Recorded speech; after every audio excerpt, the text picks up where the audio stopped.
ಮುಸುಕನು ಸರಿಸಿ ಕಂಗಳ ತೆರೆಸಿದೆ ಶುಭೋದಯ. ಮೂಡಲ ಮನೆಯ ಮುಸುಕನು ಸರಿಸಿ ಕಂಗಳ ತೆರೆಸಿದೆ ಶುಭೋದಯ. ಮನಸ್ಸಿನ ಮಗನು ಮೆಲ್ಲನೆ ಅರಳಿಸಿ ಚಂದನ ವನದಲ್ಲಿ ಗಂಧವತಿಯುತ ಹೊಮ್ಮಿಸಿ ಚಿಮ್ಮುವ ಶುಭೋದಯ. ಶುಭೋದಯ ಕರ್ನಾಟಕ, ಶುಭೋದಯ ಕರ್ನಾಟಕ, ಶುಭೋದಯ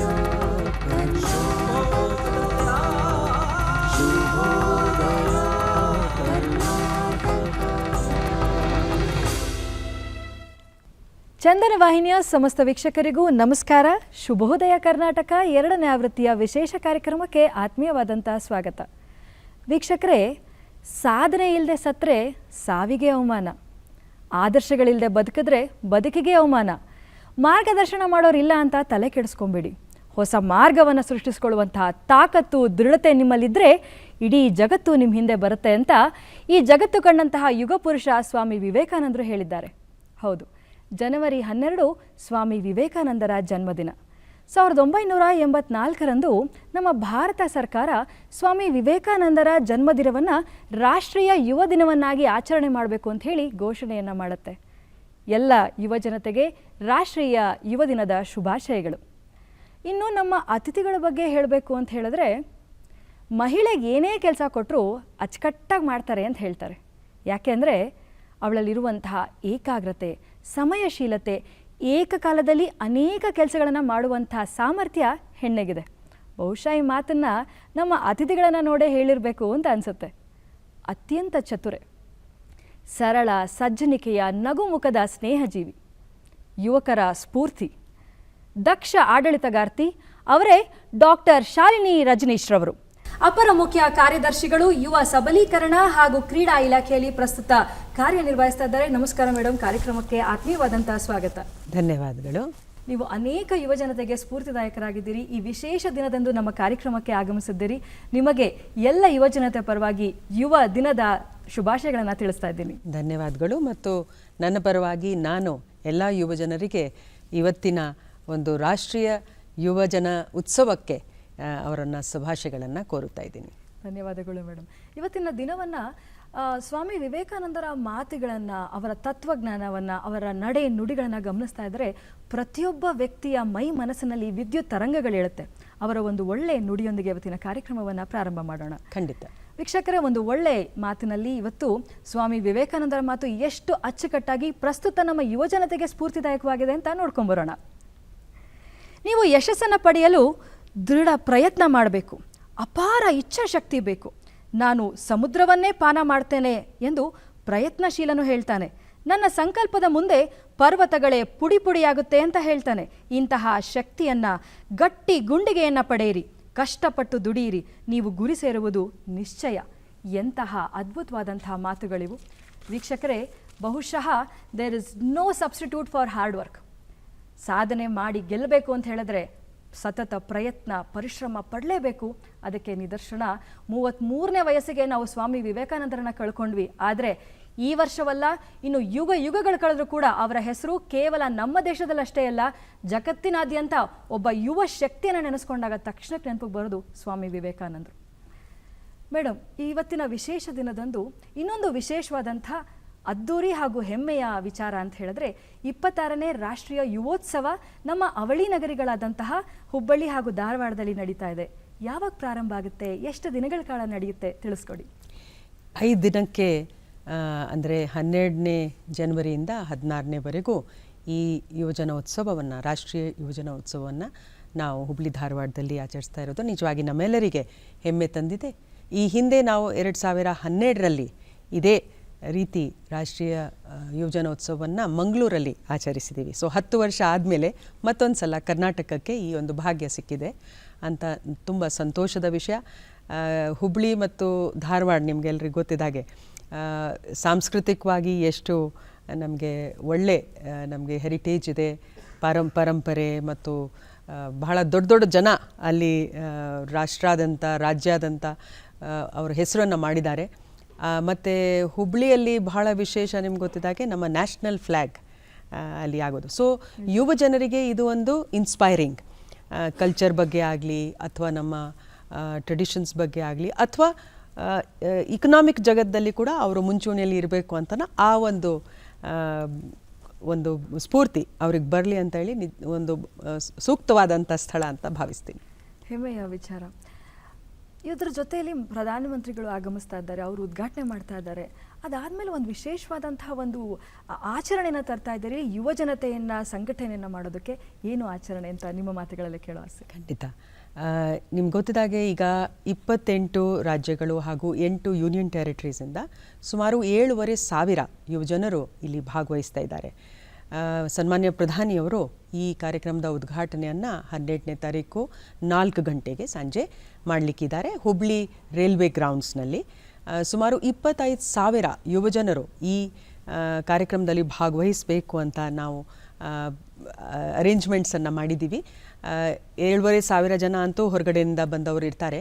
ಈ ಕಾರ್ಯಕ್ರಮ ಉದ್ಘಾಟನಾ ಕಾರ್ಯಕ್ರಮದ ಒಂದು ವಿಶೇಷತೆ ಏನಂತಂದರೆ, ಪ್ರತಿಯೊಂದು ರಾಜ್ಯದ ಒಂದು ಪಾರಂಪರಿಕ ವೇಷಭೂಷೆಯಲ್ಲಿ ಇರ್ತಕ್ಕಂಥ ಒಂದು ತಂಡಗಳು ಒಂದು ಮಾರ್ಚ್ ಪಾಸ್ಟನ್ನು ಮಾಡೋದು. ಸೊ ಪ್ರತಿ ಸಲ ಈ ಥರ ಈ ಕಾರ್ಯಕ್ರಮದಲ್ಲಿ ಎಲ್ಲ ರಾಜ್ಯಗಳಿಗೆ ಒಬ್ಬೊಬ್ಬರದ್ದು ಪರಿಚಯ ಆಗ್ತದೆ.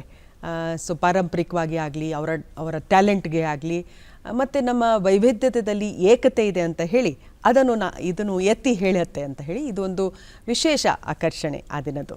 ಮತ್ತು ನಮ್ಮ ಕರ್ನಾಟಕ ರಾಜ್ಯದ ಎಲ್ಲ ಯುವಜನರಿಗೆ ಇದು ಭಾಗವಹಿಸಲಿಕ್ಕೆ ಒಂದು ಒಳ್ಳೆಯ ಅವಕಾಶ.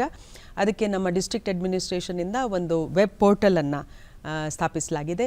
ಅದರಲ್ಲಿ ಆನ್ಲೈನ್ ಆಗಿ ನಾವು ಎಲ್ಲ IT ಜನ ಅಲ್ವಾ, ಕರ್ನಾಟಕಕ್ಕೆ ಒಂದು ಹೆಸರು.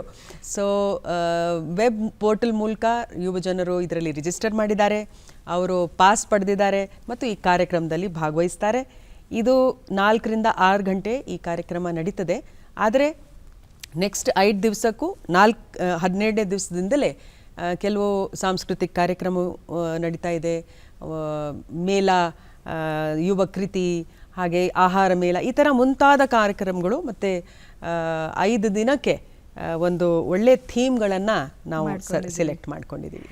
ರವೀಂದ್ರನಾಥ್ ಟ್ಯಾಗೂರ್ ಅವರು ಸ್ವಾಮಿ ವಿವೇಕಾನಂದರ ಕುರಿತು ಹೇಳ್ತಾರೆ, ನೀವು ನಮ್ಮ ಭಾರತವನ್ನು ತಿಳ್ಕೋಬೇಕು ಅಂತ ಹೇಳಿದ್ರೆ ಸ್ವಾಮಿ ವಿವೇಕಾನಂದರ ಬಗ್ಗೆ ತಿಳ್ಕೊಳ್ಳಿ ಅಂತ ಹೇಳ್ತಾರೆ. ಈ ಅದ್ಭುತವಾದಂತಹ ದಿನದಂದು ಎಲ್ಲ ರಾಜ್ಯಗಳನ್ನು ಒಗ್ಗೂಡಿಸಿ ಒಂದೇ ಸ್ಥಳದಲ್ಲಿ ಅವರ ಸಂಸ್ಕೃತಿ, ಕಲೆ, ಸಾಹಿತ್ಯ ಜೊತೆಗೆ ಶಿಕ್ಷಣ ಇವೆಲ್ಲವನ್ನು ಯುವ ಜನತೆಯನ್ನು ಕಟ್ಟಿಹಿಡಿತಾ ಇದ್ದಾರಲ್ಲ, ಅವರಲ್ಲಿ ಒಂದು ತೆಗೆದಿರುವಂತಹ ಪ್ರತಿಭೆ.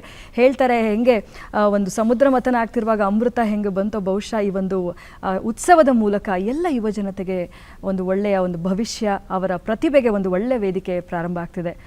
ಈ ಒಂದು ವ್ಯವಸ್ಥೆಯನ್ನ ಕೇಳಿದ್ರೆ ಗೊತ್ತಾಗುತ್ತೆ ಎಷ್ಟು ದಿನಗಳ ತಯಾರಿ ನಡೀತಿರ್ಬೋದು. ಈ ತಯಾರಿಯಲ್ಲಿ ಯುವ ಜನತೆಯ ಪಾತ್ರ ಏನಿದೆ ತಿಳಿಸ್ಕೊಡಿ. ಖಂಡಿತವಾಗಿ ಎಲ್ಲ ಹಂತದಲ್ಲಿ ಯುವ ಜನರ ಪಾತ್ರ ಇದೆ.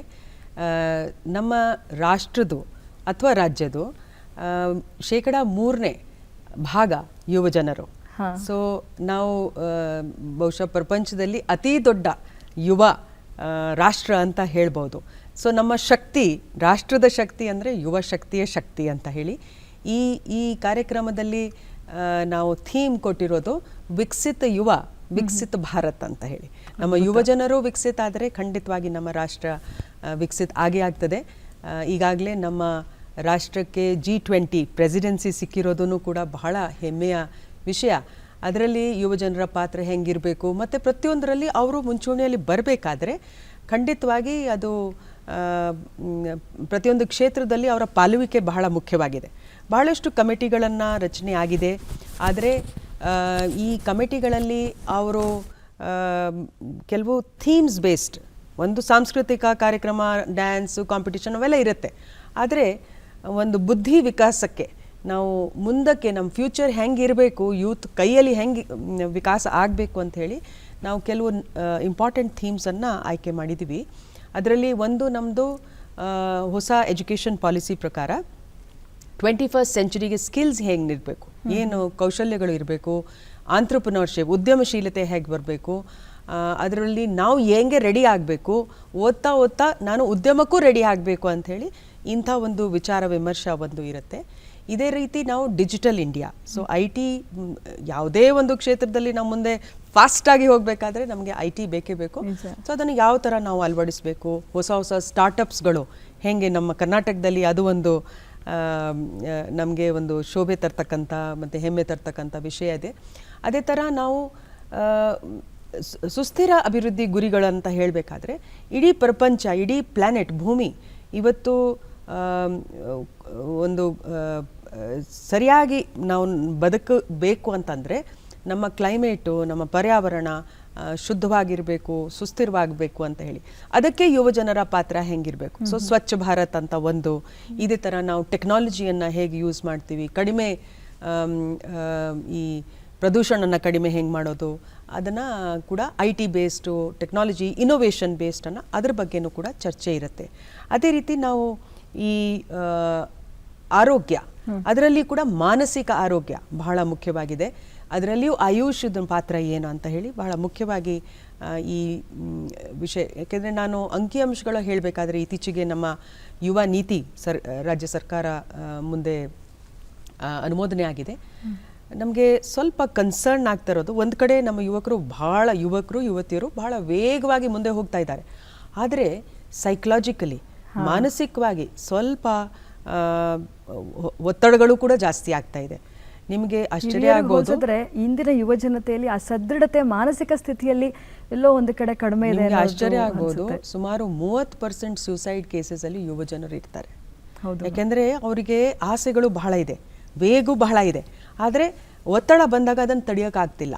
ಸೊ ಅದಕ್ಕೆ ಮಾನಸಿಕವಾಗಿ ಅವರು ಧೈರ್ಯವಾಗಿ ಅವೆಲ್ಲ ಇರಬೇಕು ಅಂತ ಹೇಳಿ ಒಂದು ಶಿಕ್ಷಣ ಅದು ಬಹಳ ಮುಖ್ಯವಾಗಿದೆ. ನನಗೆ ತುಂಬ ಸಂತೋಷ ಏನಂದರೆ ಕರ್ನಾಟಕ ಇನ್ನೊಂದು ಸಲ ಪ್ರಪ್ರಥಮವಾಗಿ ನಮ್ಮ ನ್ಯಾಷನಲ್ ಎಜುಕೇಷನ್ ಪಾಲಿಸಿನ ತಂದಾಗ ಯೋಗವನ್ನು ಫಸ್ಟ್ ಸೆಮೆಸ್ಟರಲ್ಲಿ ಕಂಪಲ್ಸರಿ ಮಾಡಿದೆ. ಸೊ ನನಗೆ ಇನ್ನೊಂದು ಖುಷಿ ಏನಂತಂದರೆ ಈ ರಾಷ್ಟ್ರೀಯ ಯುವಜನೋತ್ಸವದಲ್ಲಿ ಕೂಡ ನಮ್ಮ 6 ಗಂಟೆಯಿಂದ 8 ಗಂಟೆವರೆಗೆ ಯೋಗ ಆ್ಯಂಡ್ ಮೈಂಡ್ಫುಲ್ ಮಾರ್ನಿಂಗ್ ಅಂತ ಶುರು ಆಗ್ತಾ ಇದೆ. ಎಲ್ಲರೂ 7,500 ಸೌಂಡ್ ಮಾಡಿ. ಸೊ ಬೆಳಿಗ್ಗೆ 1 ಗಂಟೆ ಯೋಗ ಅಭ್ಯಾಸ, ಧ್ಯಾನ, ಮತ್ತು 1 ಗಂಟೆ ಅದ್ರ ಬಗ್ಗೆ ಚರ್ಚೆ ಅಲ್ವಾ. ಸೊ ಅದರಿಂದ ಪ್ರಾರಂಭ ಆಗ್ತಾ ಇರೋದು. ಮತ್ತು ಕರ್ನಾಟಕ ಸರ್ಕಾರ ಇನ್ನೊಂದು ದೊಡ್ಡ ಒಂದು ಪ್ರಯತ್ನವನ್ನು ಮಾಡಲಿಕ್ಕಿದೆ.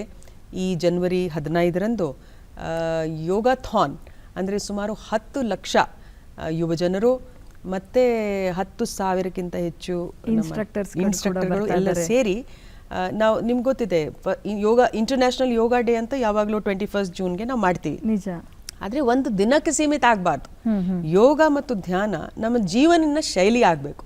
ಸೊ ನಾನು ಯಾಕೆ ಕನೆಕ್ಟ್ ಮಾಡ್ತಾ ಇದ್ದೀನಿ ಅಂದರೆ, ಯೋಗ ಮತ್ತು ಧ್ಯಾನ ಮಾಡುವವರು ಯುವಕರು ಅಥವಾ ಯುವತಿಯರು ಯಾವುದೇ ಒಂದು ಸವಾಲನ್ನು ಬಹಳ ಸುದೃಢ ಆಗಿ ಅದನ್ನು ಎದುರಿಸಲಿಕ್ಕೂ ಸಾಧ್ಯ ಇದೆ, ಅದನ್ನು ವಿಜಯಿ ಆಗ್ಲಿಕ್ಕೂ ಸಾಧ್ಯ ಇದೆ. ಸೊ ಇಂಥ ಕಾರ್ಯಕ್ರಮ. ಪ್ರಶ್ನೆ ಈ ಯೋಗತಾನಿಗೆ ಸಂಬಂಧಪಟ್ಟ ಕೇಳೋ ಪ್ರಯತ್ನ ಏನಂದ್ರೆ, ಗಿನ್ನಿಸ್ ವರ್ಲ್ಡ್ ರೆಕಾರ್ಡ್ ಮಾಡೋ ಪ್ರಯತ್ನದಲ್ಲೂ ಇದ್ದೀವಿ ಹೇಳಿ, ಆ ಆಲೋಚನೆ ಬಗ್ಗೆ ಅದಕ್ಕೆ ಏನೆಲ್ಲ ತಯಾರಿಗಳು ಮಾಡ್ಕೊಂಡಿದ್ದೀರಿ? ಹೌದು, ಇದು ಸುಮಾರು ನಾವು ಲಾಸ್ಟ್ 21 ಜೂನಿಂದಲೇ ಇದು ತಯಾರಿ ಆಗ್ತಾ ಬಂದಿದೆ. ಆಯುಷ್ ಮಂತ್ರಾಲಯ, ಕೇಂದ್ರ ಸರ್ಕಾರನವರ ಸಹಭಾಗಿತ್ವದಿಂದ ನಾವು ಏನು ಮಾಡ್ತಾ ಇದ್ದೀವಿ ಅಂದರೆ, ಒಂದು www.yogathon 2022 ಅಂತ ಒಂದು ಪೋರ್ಟಲ್ ಪ್ರಾರಂಭ ಮಾಡಿದ್ದೀವಿ. ಅದರಲ್ಲಿ ಸ್ಕೂಲ್, ಕಾಲೇಜ್ ಯುವಕರು ಯುವತಿಯರು ಇರಬಹುದು, ಅಥವಾ ಜನರಲ್ ಪಬ್ಲಿಕ್ ಯಾರು ಮುದುಕರು ಇರಬಹುದು, ಚಿಕ್ಕ ಮಕ್ಕಳು ಇರಬಹುದು, ಅವರು ಇದರಲ್ಲಿ ಎನ್ರೋಲ್ ಮಾಡಿದರೆ, ಜೊತೆಗೆ ಯೋಗ ಟೀಚರ್ಸ್ ಅವರು ಎನ್ರೋಲ್ ಮಾಡಿದರೆ, ಅಥವಾ ಟೀಚರ್ ಆಗಲಿಕ್ಕೆ ಇಷ್ಟಪಟ್ಟವರು ಎನ್ರೋಲ್ ಮಾಡಿದರೆ, ಅವರಿಗೆ ಆನ್ಲೈನ್ ತರಬೇತಿಯನ್ನು, ಯೋಗ ತರಬೇತಿ ಕೊಟ್ಟು ಆನ್ಲೈನ್ ಆಗಿ ಅವರೊಂದು ಟೆಸ್ಟನ್ನು ಪಾಸ್ ಮಾಡಿದರೆ ಅವರು ಸರ್ಟಿಫೈಡ್ ಯೋಗ ಟ್ರೈನರ್ ಆಗ್ತಾರೆ. ಈಗ ಫಾರಿನ್ನಲ್ಲಿ ಒಬ್ಬ ಯೋಗ ಟ್ರೈನರ್ ಸರ್ಟಿಫೈ ಆಗಬೇಕಾದ್ರೆ ಸಾವಿರಾರು ರೂಪಾಯಿ ಖರ್ಚು ಮಾಡಬೇಕಾಗತ್ತೆ. ಆದರೆ ಇಲ್ಲಿ ಬಹಳ ಕಡಿಮೆ, 1,700 ರೂಪಾಯಿ ಏನೋ ಕಟ್ಟಿದರೆ ಅವರಿಗೆ ಈ ಯೋಗ ಟೀಚರ್ ಆಗಿ ಸರ್ಟಿಫಿಕೇಟು ಕೇಂದ್ರ ಮಂತ್ರಾಲಯದಿಂದ ಸಿಗುತ್ತೆ. ಮಾತ್ರವಲ್ಲ, ಆ ಯೋಗ ಟೀಚರ್ 100 ಮಂದಿಗೆ ಯೋಗ ಅಭ್ಯಾಸವನ್ನು ಮಾಡಿದರೆ ಅವರಿಗೆ 10,000 ಇನ್ಸೆಂಟಿವ್ ಸಿಗುತ್ತೆ. ಸೊ ಈ ರೀತಿ ನಾವು ಈ ಎಲ್ಲ ಜನರನ್ನು ಈಗಾಗಲೇ 12 ಲಕ್ಷ ಜನ ಎನ್ರೋಲ್ ಆಗಿದ್ದಾರೆ.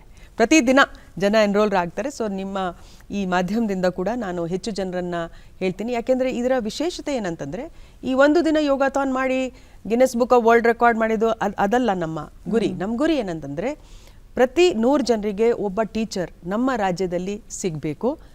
ಒಬ್ಬೊಬ್ಬರು ಯಾರು ಕಲಿತಾರೋ ಯೋಗ ಅವ್ರ ಮನೆಯಲ್ಲಿ ಅವ್ರ ತಂದೆ ತಾಯಿ ಆಗ್ಬೋದು, ಅಜ್ಜ ಅಜ್ಜಿ ಆಗಬಹುದು, ಮಕ್ಕಳಾಗಬಹುದು, ಎಲ್ಲರನ್ನ ಯೋಗ ಅವರು ಕಲಿಸಬೇಕು. ಆಗ ಏನಾಗತ್ತೆ, ಹರ್ ಘರ್ ಯೋಗ, ಮೊನ್ನೆ ನಾವು ಹರ್ ಘರ್ ತಿರಂಗ ಹೆಂಗೆ ಮಾಡಿದ್ದೀವಿ, ಹರ್ ಘರ್ ಯೋಗ ಪ್ರತಿಯೊಂದು ಮನೆಯಲ್ಲಿ ಪ್ರತಿಯೊಬ್ಬರು ಸದಸ್ಯರು ಯೋಗ ಮತ್ತು ಧ್ಯಾನ ಒಂದು ಅಳವಡಿಕೆಯನ್ನು ಮಾಡಿದರೆ ಖಂಡಿತವಾಗಿ ನಮ್ಮ ರಾಜ್ಯ, ನಮ್ಮ ರಾಷ್ಟ್ರ ಟಾಪ್ ಮೋಸ್ಟ್ ಇದ್ದೇ ಇರ್ತದೆ. ಖಂಡಿತವಾಗ್ಲೂ ಮೇಡಮ್.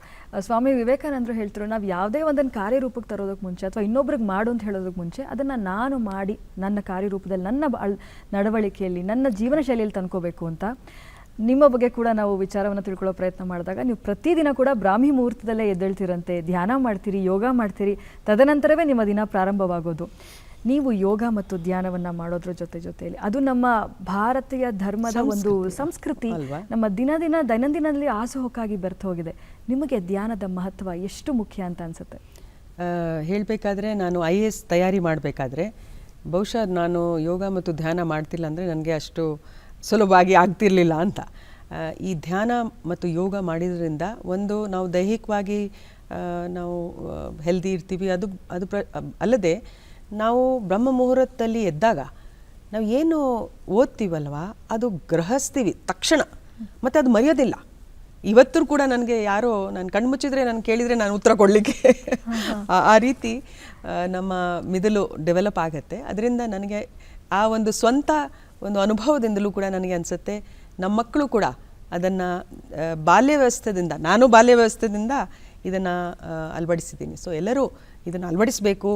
ಅವರ ಕನಸುಗಳನ್ನು ಅವರು ಆಗಬೇಕು ಅಂತೇಳಿ, ಸುಲಭವಾಗಿ ಆಗಬೇಕು ಅಂತಲೂ ಕೂಡ ನನ್ನ ಆಸೆ. ಖಂಡಿತವಾಗ್ಲೂ ಮೇಡಮ್. ನೀವು ಮಾತಾಡ್ತಾ ಮತ್ತೊಂದು ಪದ ಬಳಸಿದ್ರಿ, G20 ಅಂತ.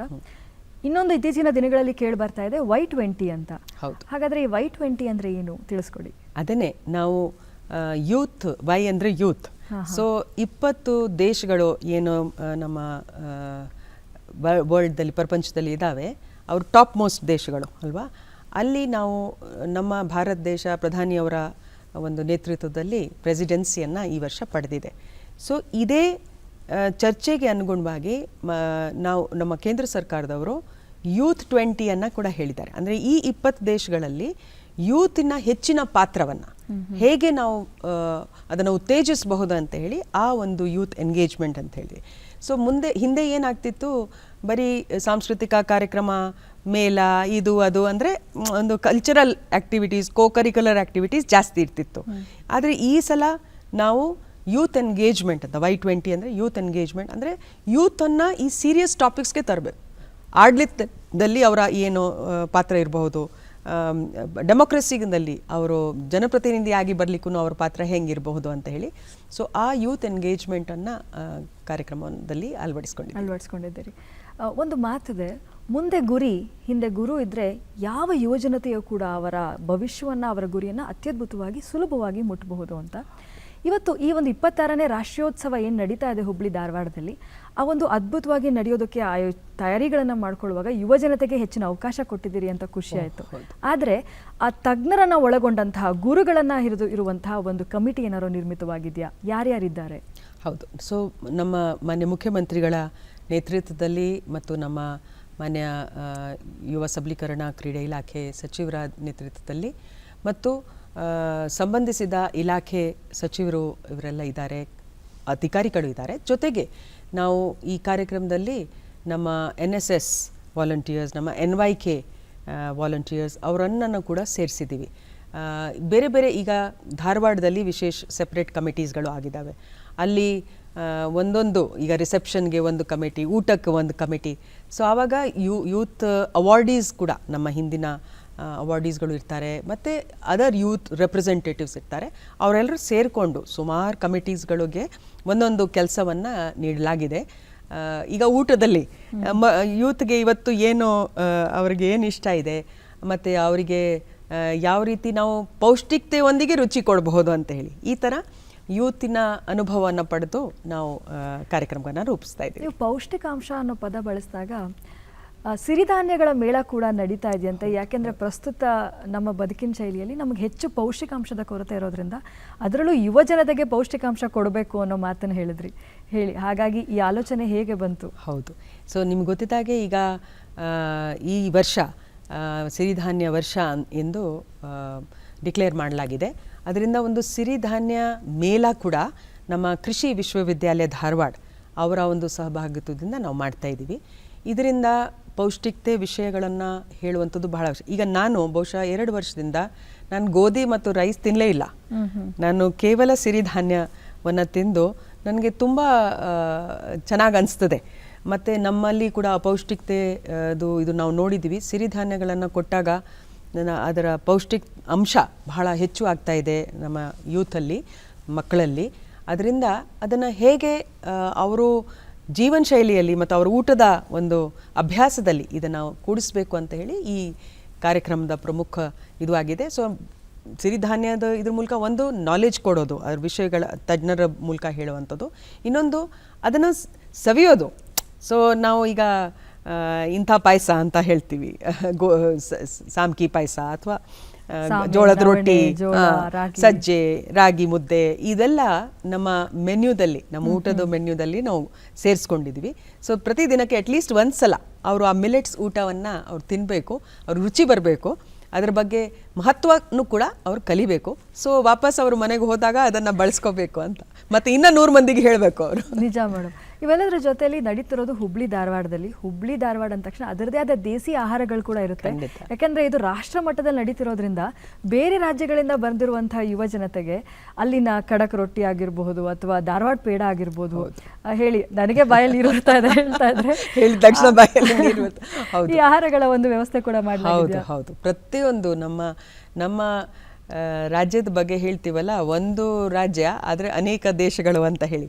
ಸೊ ನಮ್ಮಲ್ಲಿ ನಾರ್ತ್ ಕರ್ನಾಟಕ ಊಟ ಬೇರೆ ಇದೆ, ಸೌತ್ ಕರ್ನಾಟಕ ಊಟ ಬೇರೆ ಇದೆ, ಮತ್ತು ವಿಶೇಷವಾಗಿ ನಮ್ಮ ಧಾರವಾಡದು. ಮತ್ತು ಧಾರವಾಡ ಪೇಡದು ಒಂದು ಬಾಕ್ಸನ್ನು ಪ್ರತಿಯೊಬ್ಬರಿಗೆ ನೀಡಲಾಗುತ್ತದೆ, ಅವ್ರ ಮನೆಗೆ ತಗೊಂಡು ಹೋಗಬೇಕು ಅಂತ.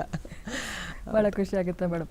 ಈಗಷ್ಟೇ ನಾನು ಹೇಳಿದೆ, ಇಲ್ಲಿ 28 ರಾಜ್ಯಗಳು, 8 ಯೂನಿಯನ್ ಟೆರಿಟರಿಗಳಿಂದ ಸುಮಾರು 200ಕ್ಕೂ ಹೆಚ್ಚು ಅಭ್ಯರ್ಥಿಗಳು ಬರ್ತಾ ಇದ್ದಾರೆ, ಅವರ ಕೋಆರ್ಡಿನೇಟರ್ಸ್ ಬರ್ತಾ ಇರ್ತಾರೆ. ಅವರೆಲ್ಲರೂ ಕೂಡ ತಮ್ಮ ತಮ್ಮ ರಾಜ್ಯವನ್ನು ಪ್ರತಿನಿಧಿಸ್ತಾ ಇರ್ತಾರೆ. ಈ ವೇದಿಕೆಯಲ್ಲಿ ಈ ಒಂದು 5 ದಿನಗಳ ಕಾರ್ಯಕ್ರಮದಲ್ಲಿ ಅವರ ರಾಜ್ಯದ ಸಂಸ್ಕೃತಿಯನ್ನು, ಅವರ ಕಲೆಯನ್ನು ಪ್ರತಿಬಿಂಬಿಸೋದಕ್ಕೆ ಅವಕಾಶ ಕಲ್ಪಿಸಲಾಗಿದೆಯಾ? ಖಂಡಿತವಾಗಿ ಇದು ಒಂದು ಬಹಳ ಮುಖ್ಯವಾದಂಥ ಅಂಶ. ಪ್ರಾರಂಭದಿಂದ ಬರ್ತಕ್ಕಂಥದ್ದು ಅದು folk dance and folk music. ಅದು 2 ಸ್ಪರ್ಧೆಗಳು ನಡೀತವೆ. ಸೊ ಪ್ರತಿಯೊಂದು ರಾಜ್ಯದಿಂದ ಒಂದೊಂದು ತಂಡ ಇದಕ್ಕೆ ಸ್ಪರ್ಧೆಗೆ ಬರುತ್ತೆ. ಮತ್ತು ಅಂತಿಮ ದಿನ ಅವರಿಗೆ ಯಾರು ಬೆಸ್ಟ್ ಆಗ್ತಾರೆ ಅವರಿಗೆ ಪ್ರೈಸಸ್ ಕೂಡ ಸಿಗ್ಲಿಕ್ಕೆ ಇದೆ, ಬಹುಮಾನಗಳು ಕೊಡ್ತಾರೆ. ಇದರ ಜೊತೆಯಲ್ಲಿ ಯುವ ಕೃತಿ ಹಾಗೂ ಯುವ ವೇದಿಕೆಗೆ, ಯುವ ಕಲಾವಿದರಿಗಾಗಿ ಶಿಬಿರಗಳು ನಡೀತಾ ಇದೆ, ಆಹಾರ ಮೇಳ ನಡೀತಾ ಇದೆ, ವಸ್ತು ಪ್ರದರ್ಶನಗಳು ನಡೀತಾ ಇದೆ.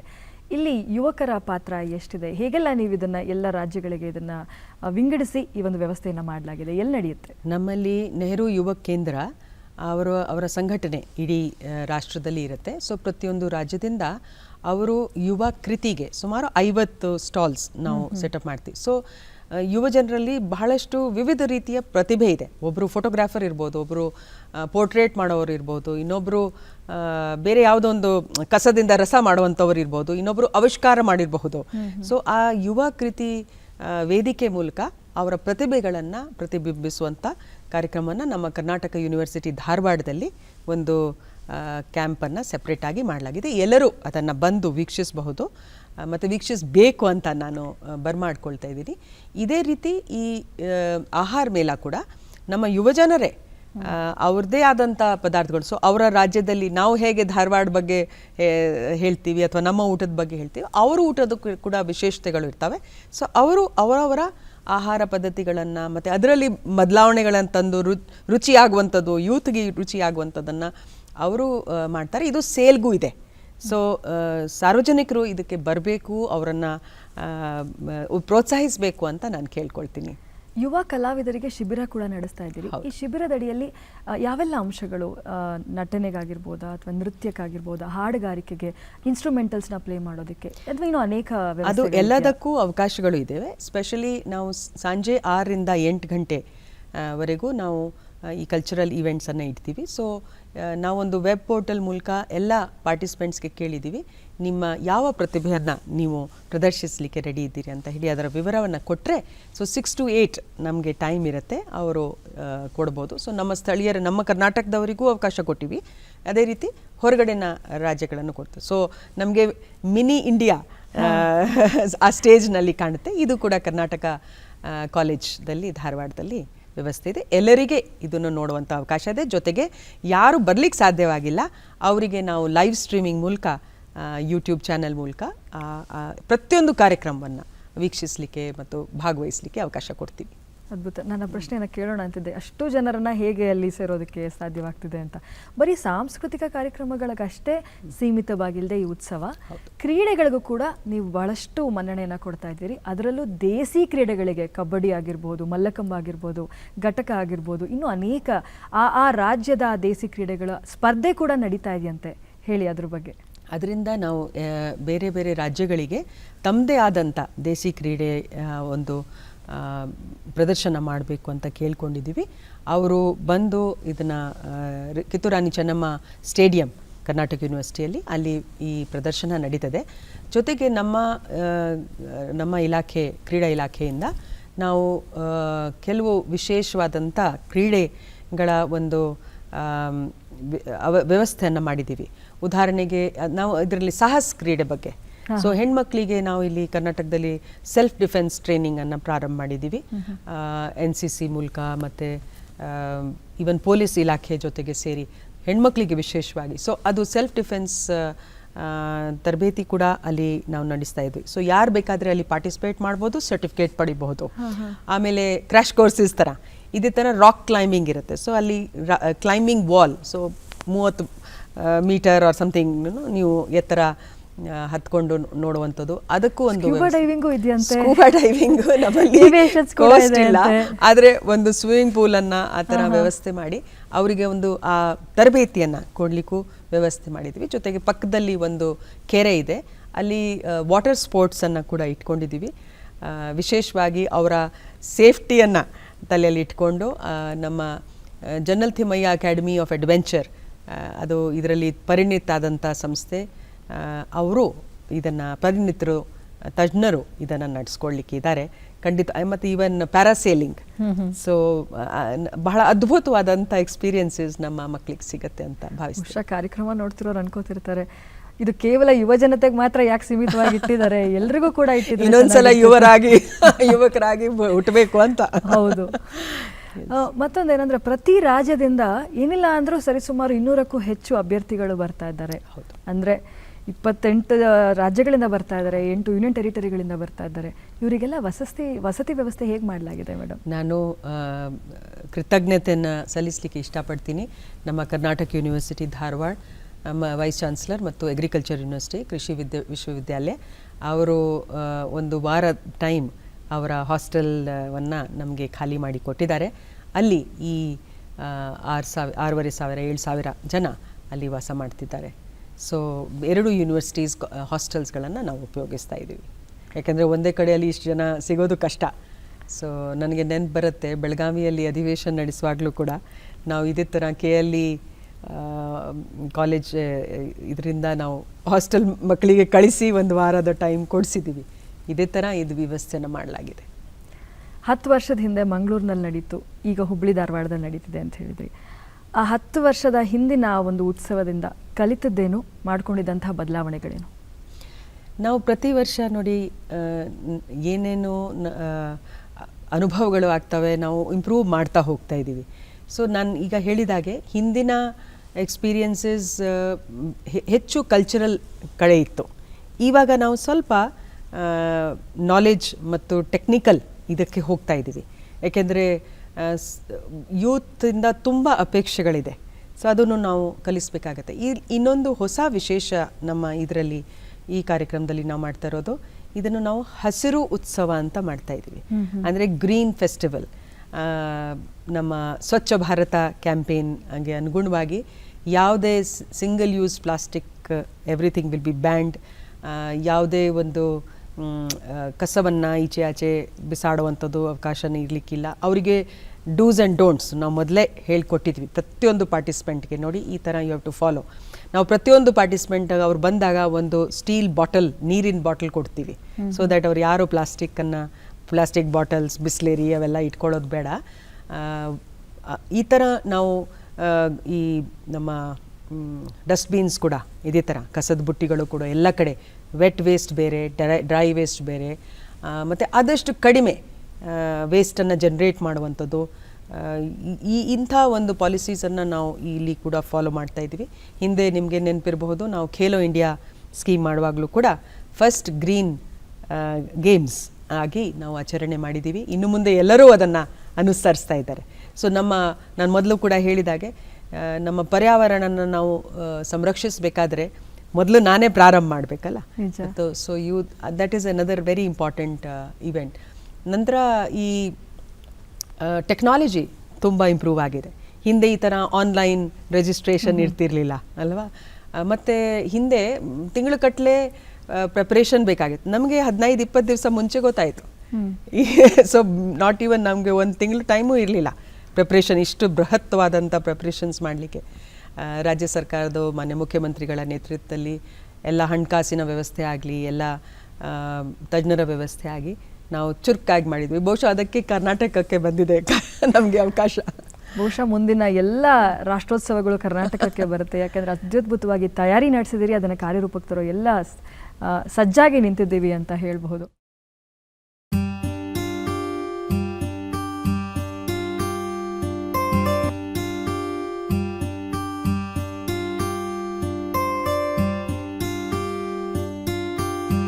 ರಾಷ್ಟ್ರೀಯ ಯುವಜನ ಉತ್ಸವಕ್ಕೆ ಬಂದಿರುವಂಥ ಎಲ್ಲ ಯುವಕ ಯುವತಿಯರಿಗೂ ಈ ನಿಮ್ಮ ರಮೇಶನ ಪ್ರೀತಿಯ ಸಿಹಿ ನಮಸ್ಕಾರಗಳು. ಆ ವೇದಿಕೆ ಮೇಲೆ ಪರ್ಫಾರ್ಮ್ ಮಾಡ್ತಿರುವಂಥ ಎಲ್ಲ ಕಲಾವಿದರಿಗೂ ಒಂದೇ ಒಂದು ಸಣ್ಣ ಕಿವಿ ಮಾತು. ವೇದಿಕೆ ಮೇಲೆ ಏನು ಮಾಡಿದ್ರು ಗಿವ್ ಇಟ್ ಯೋರ್ ಬೆಸ್ಟ್. ಇಡೀ ಪ್ರಪಂಚನೇ ನಿಮ್ಮನ್ನು ನೋಡ್ತಿದೆ ಅನ್ನೋ ಹಾಗೆ ನಿಮ್ಮ ಪ್ರತಿಭೆಯನ್ನು ಹೊರತನ್ನಿ. ಅವ್ರನ್ನ ವಾಚ್ ಮಾಡ್ತಿರುವಂಥ ಆಡಿಯನ್ಸ್ ನೀವೆಲ್ಲರೂ ಒಂದು ಒಳ್ಳೆಯ ವಿಷಯ ವೇದಿಕೆ ಮೇಲೆ ನೋಡಿದಾಗ, ನಿಮಗೆ ಇಷ್ಟ ಆಗುವಂಥ ವಿಷಯ ನೋಡಿದಾಗ ಜೋರಾಗಿ ಚಪ್ಪಾಳೆ ತಟ್ಟಿ ಅವರು ಪ್ರೋತ್ಸಾಹ ಮಾಡಿ. And to all of you, please have fun, laugh, make new friends. ಆರೋಗ್ಯಕರವಾದ ಫನ್ಗಿಂತ ಶ್ರೇಷ್ಠವಾದ ವಿಷಯ ಒಂದು ಈ ಏಜಲ್ಲಿ ನಿಮಗೆ ಸಿಗಲ್ಲ. So have fun. ನನಗನ್ಸುತ್ತೆ ನಾಳೆಯ ಭಾರತ, ಭವಿಷ್ಯದ ಭಾರತದ ಇಂಜಿನ್, ಫ್ಯೂಯಲ್ ಎರಡೂ ನೀವೇ ಇಂಜಿನ್, ನೀವೇ ಇಂಧನ. ಹಾಗಾಗಿ ಒಂದು ದೊಡ್ಡ ಜವಾಬ್ದಾರಿ ನಿಮ್ಮ ಹೆಗಲ ಮೇಲಿದೆ. ನೀವು ಗಮನ ಕೊಡಬೇಕಾಗಿರೋದು ಎರಡು ವಿಷಯಗಳ ಕಡೆ. ಒಂದು, ನೀವು ಯಾವುದರ ಬಗ್ಗೆ ಯೋಚನೆ ಮಾಡ್ತಿದ್ದೀರಿ. 2, ನಿಮ್ಮ ಸಮಯವನ್ನು ಹೇಗೆ ಕಳೀತಾ ಇದ್ದೀರಿ. ಅಷ್ಟೇ. ಯಾವುದ್ರ ಬಗ್ಗೆ ಯೋಚನೆ ಮಾಡಬೇಕು ನೀವು? ಮೊದಲು ಕ್ರಿಯೇಟಿವ್ ಆಗಿ ಯೋಚನೆ ಮಾಡಿ. ಎಲ್ಲ ಕಡೆ ಸಮಸ್ಯೆಗಳು ನೋಡ್ತಾ ಇರ್ತೀರಿ, ಬೇರೆ ಬೇರೆ ಥರ ಸಮಸ್ಯೆಗಳು. ನಿಮ್ಮ ಲೈಫಲ್ಲಿರೋ ಸಮಸ್ಯೆ ಇರ್ಬೋದು, ಮಾನಸಿಕ ಸಮಸ್ಯೆ ಇರ್ಬೋದು, ಒಂದು ಸೈಂಟಿಫಿಕ್ ಪ್ರಾಬ್ಲಮ್ ಇರ್ಬೋದು, ನಮ್ಮ ಅಡ್ಮಿನಿಸ್ಟ್ರೇಟಿವ್ ಪ್ರಾಬ್ಲಮ್ ಇರ್ಬೋದು, ವಾಟ್ ಎವರ್. ಆ ಸಮಸ್ಯೆಗಳನ್ನ ಹೇಗೆ ಬಗೆಹರಿಸೋದು, ಅದರ ಸೊಲ್ಯೂಷನ್ ಏನು, ಅದರ ಬಗ್ಗೆ ಕ್ರಿಯೇಟಿವ್ ಆಗಿ ಯೋಚನೆ ಮಾಡಿ. 2, ಥಿಂಕ್ ಇನ್ನೋವೇಟಿವ್. ಹೊಸ ವಿಷಯಗಳು ನಿಮ್ಮಿಂದ ಹೊರಬರಲಿ. ಹಳೆ ವಿಷಯ ಆದರೂ ಪರವಾಗಿಲ್ಲ, ಅದನ್ನು ಒಂದು ಹೊಸ ರೀತಿಯಲ್ಲಿ ನೀವು ಯೋಚನೆ ಮಾಡ್ಬೋದು. And 3, think positively. ಈ ಸಮಾಜದ ಹಿತಕ್ಕೆ ಸಹಾಯ ಆಗುವಂಥ ಕನ್ಸ್ಟ್ರಕ್ಟಿವ್ ವಿಷಯಗಳು, ಪಾಸಿಟಿವ್ ವಿಷಯಗಳ ಕಡೆ ಯೋಚನೆ ಮಾಡಿ. ನಾನು ಟೈಮ್ ಬಗ್ಗೆ ಹೇಳಿದೆ. ನಿಮಗಿರುವಂಥ ಲಿಮಿಟೆಡ್ ರಿಸೋರ್ಸ್ ಅಂದರೆ ಟೈಮ್ ಅಲ್ವಾ. ಹಾಗಾಗಿ ನಿಮ್ಮ ವೈಯಕ್ತಿಕ ಬೆಳವಣಿಗೆಗೆ ಸಹಾಯ ಆಗುವಂಥ ವಿಷಯಗಳ ಕಡೆ ನಿಮ್ಮ ಸಮಯವನ್ನು ಮೀಸಲಿಡಿ. ಓಕೆ, ಮನೋರಂಜನೆಗೆ ಅಂತ ನೀವು ಕೆಲವು ವಿಷಯಗಳು ನೋಡೋದ್ರಲ್ಲಿ ತಪ್ಪೇ ಇಲ್ಲ. ಅದನ್ನು ದಾಟಿ ನಿಮಗೆ ಬೇಡದೇ ಇರೋ ವಿಷಯಗಳು, ನಿಮಗೆ ಸಹಾಯ ಆಗದೇ ಇರೋ ವಿಷಯಗಳು, ಅಂದರೆ ಒಂದು ಲಾಂಗ್ ಟರ್ಮಲ್ಲಿ ನಿಮಗೆ ಹೆಲ್ಪ್ ಮಾಡದೇ ಇರುವ ವಿಷಯಗಳ ಕಡೆ ಟೈಮನ್ನು ವೇಸ್ಟ್ ಮಾಡಬೇಡಿ. ಟೈಮ್ ಡಿಸ್ಟ್ರಾಕ್ಟರ್ಸ್ ಇರ್ತಾರೆ, ನಿಮ್ಮ ಗಮನವನ್ನು ಬೇಡದೇ ಇರೋ ಕಡೆ ಸೆಳೀತಾರೆ. ಅಂಥವರಿಂದ, ಅಂಥ ವಿಷಯಗಳಿಂದ ದೂರ ಇರಿ. ರೈಟ್. ಸೊ ಈ 2 ವಿಷಯಗಳು. ಒಂದು, ಸರಿಯಾದ ವಿಷಯಗಳ ಕಡೆ ಯೋಚನೆ ಮಾಡಿ, ನಿಮ್ಮ ಸಮಯವನ್ನು ಸರಿಯಾದ ರೀತಿಯಲ್ಲಿ ಕಳೀರಿ. Good luck to all of you. All of you are proud of the nation. Now make the nation proud of you. Do something spectacular.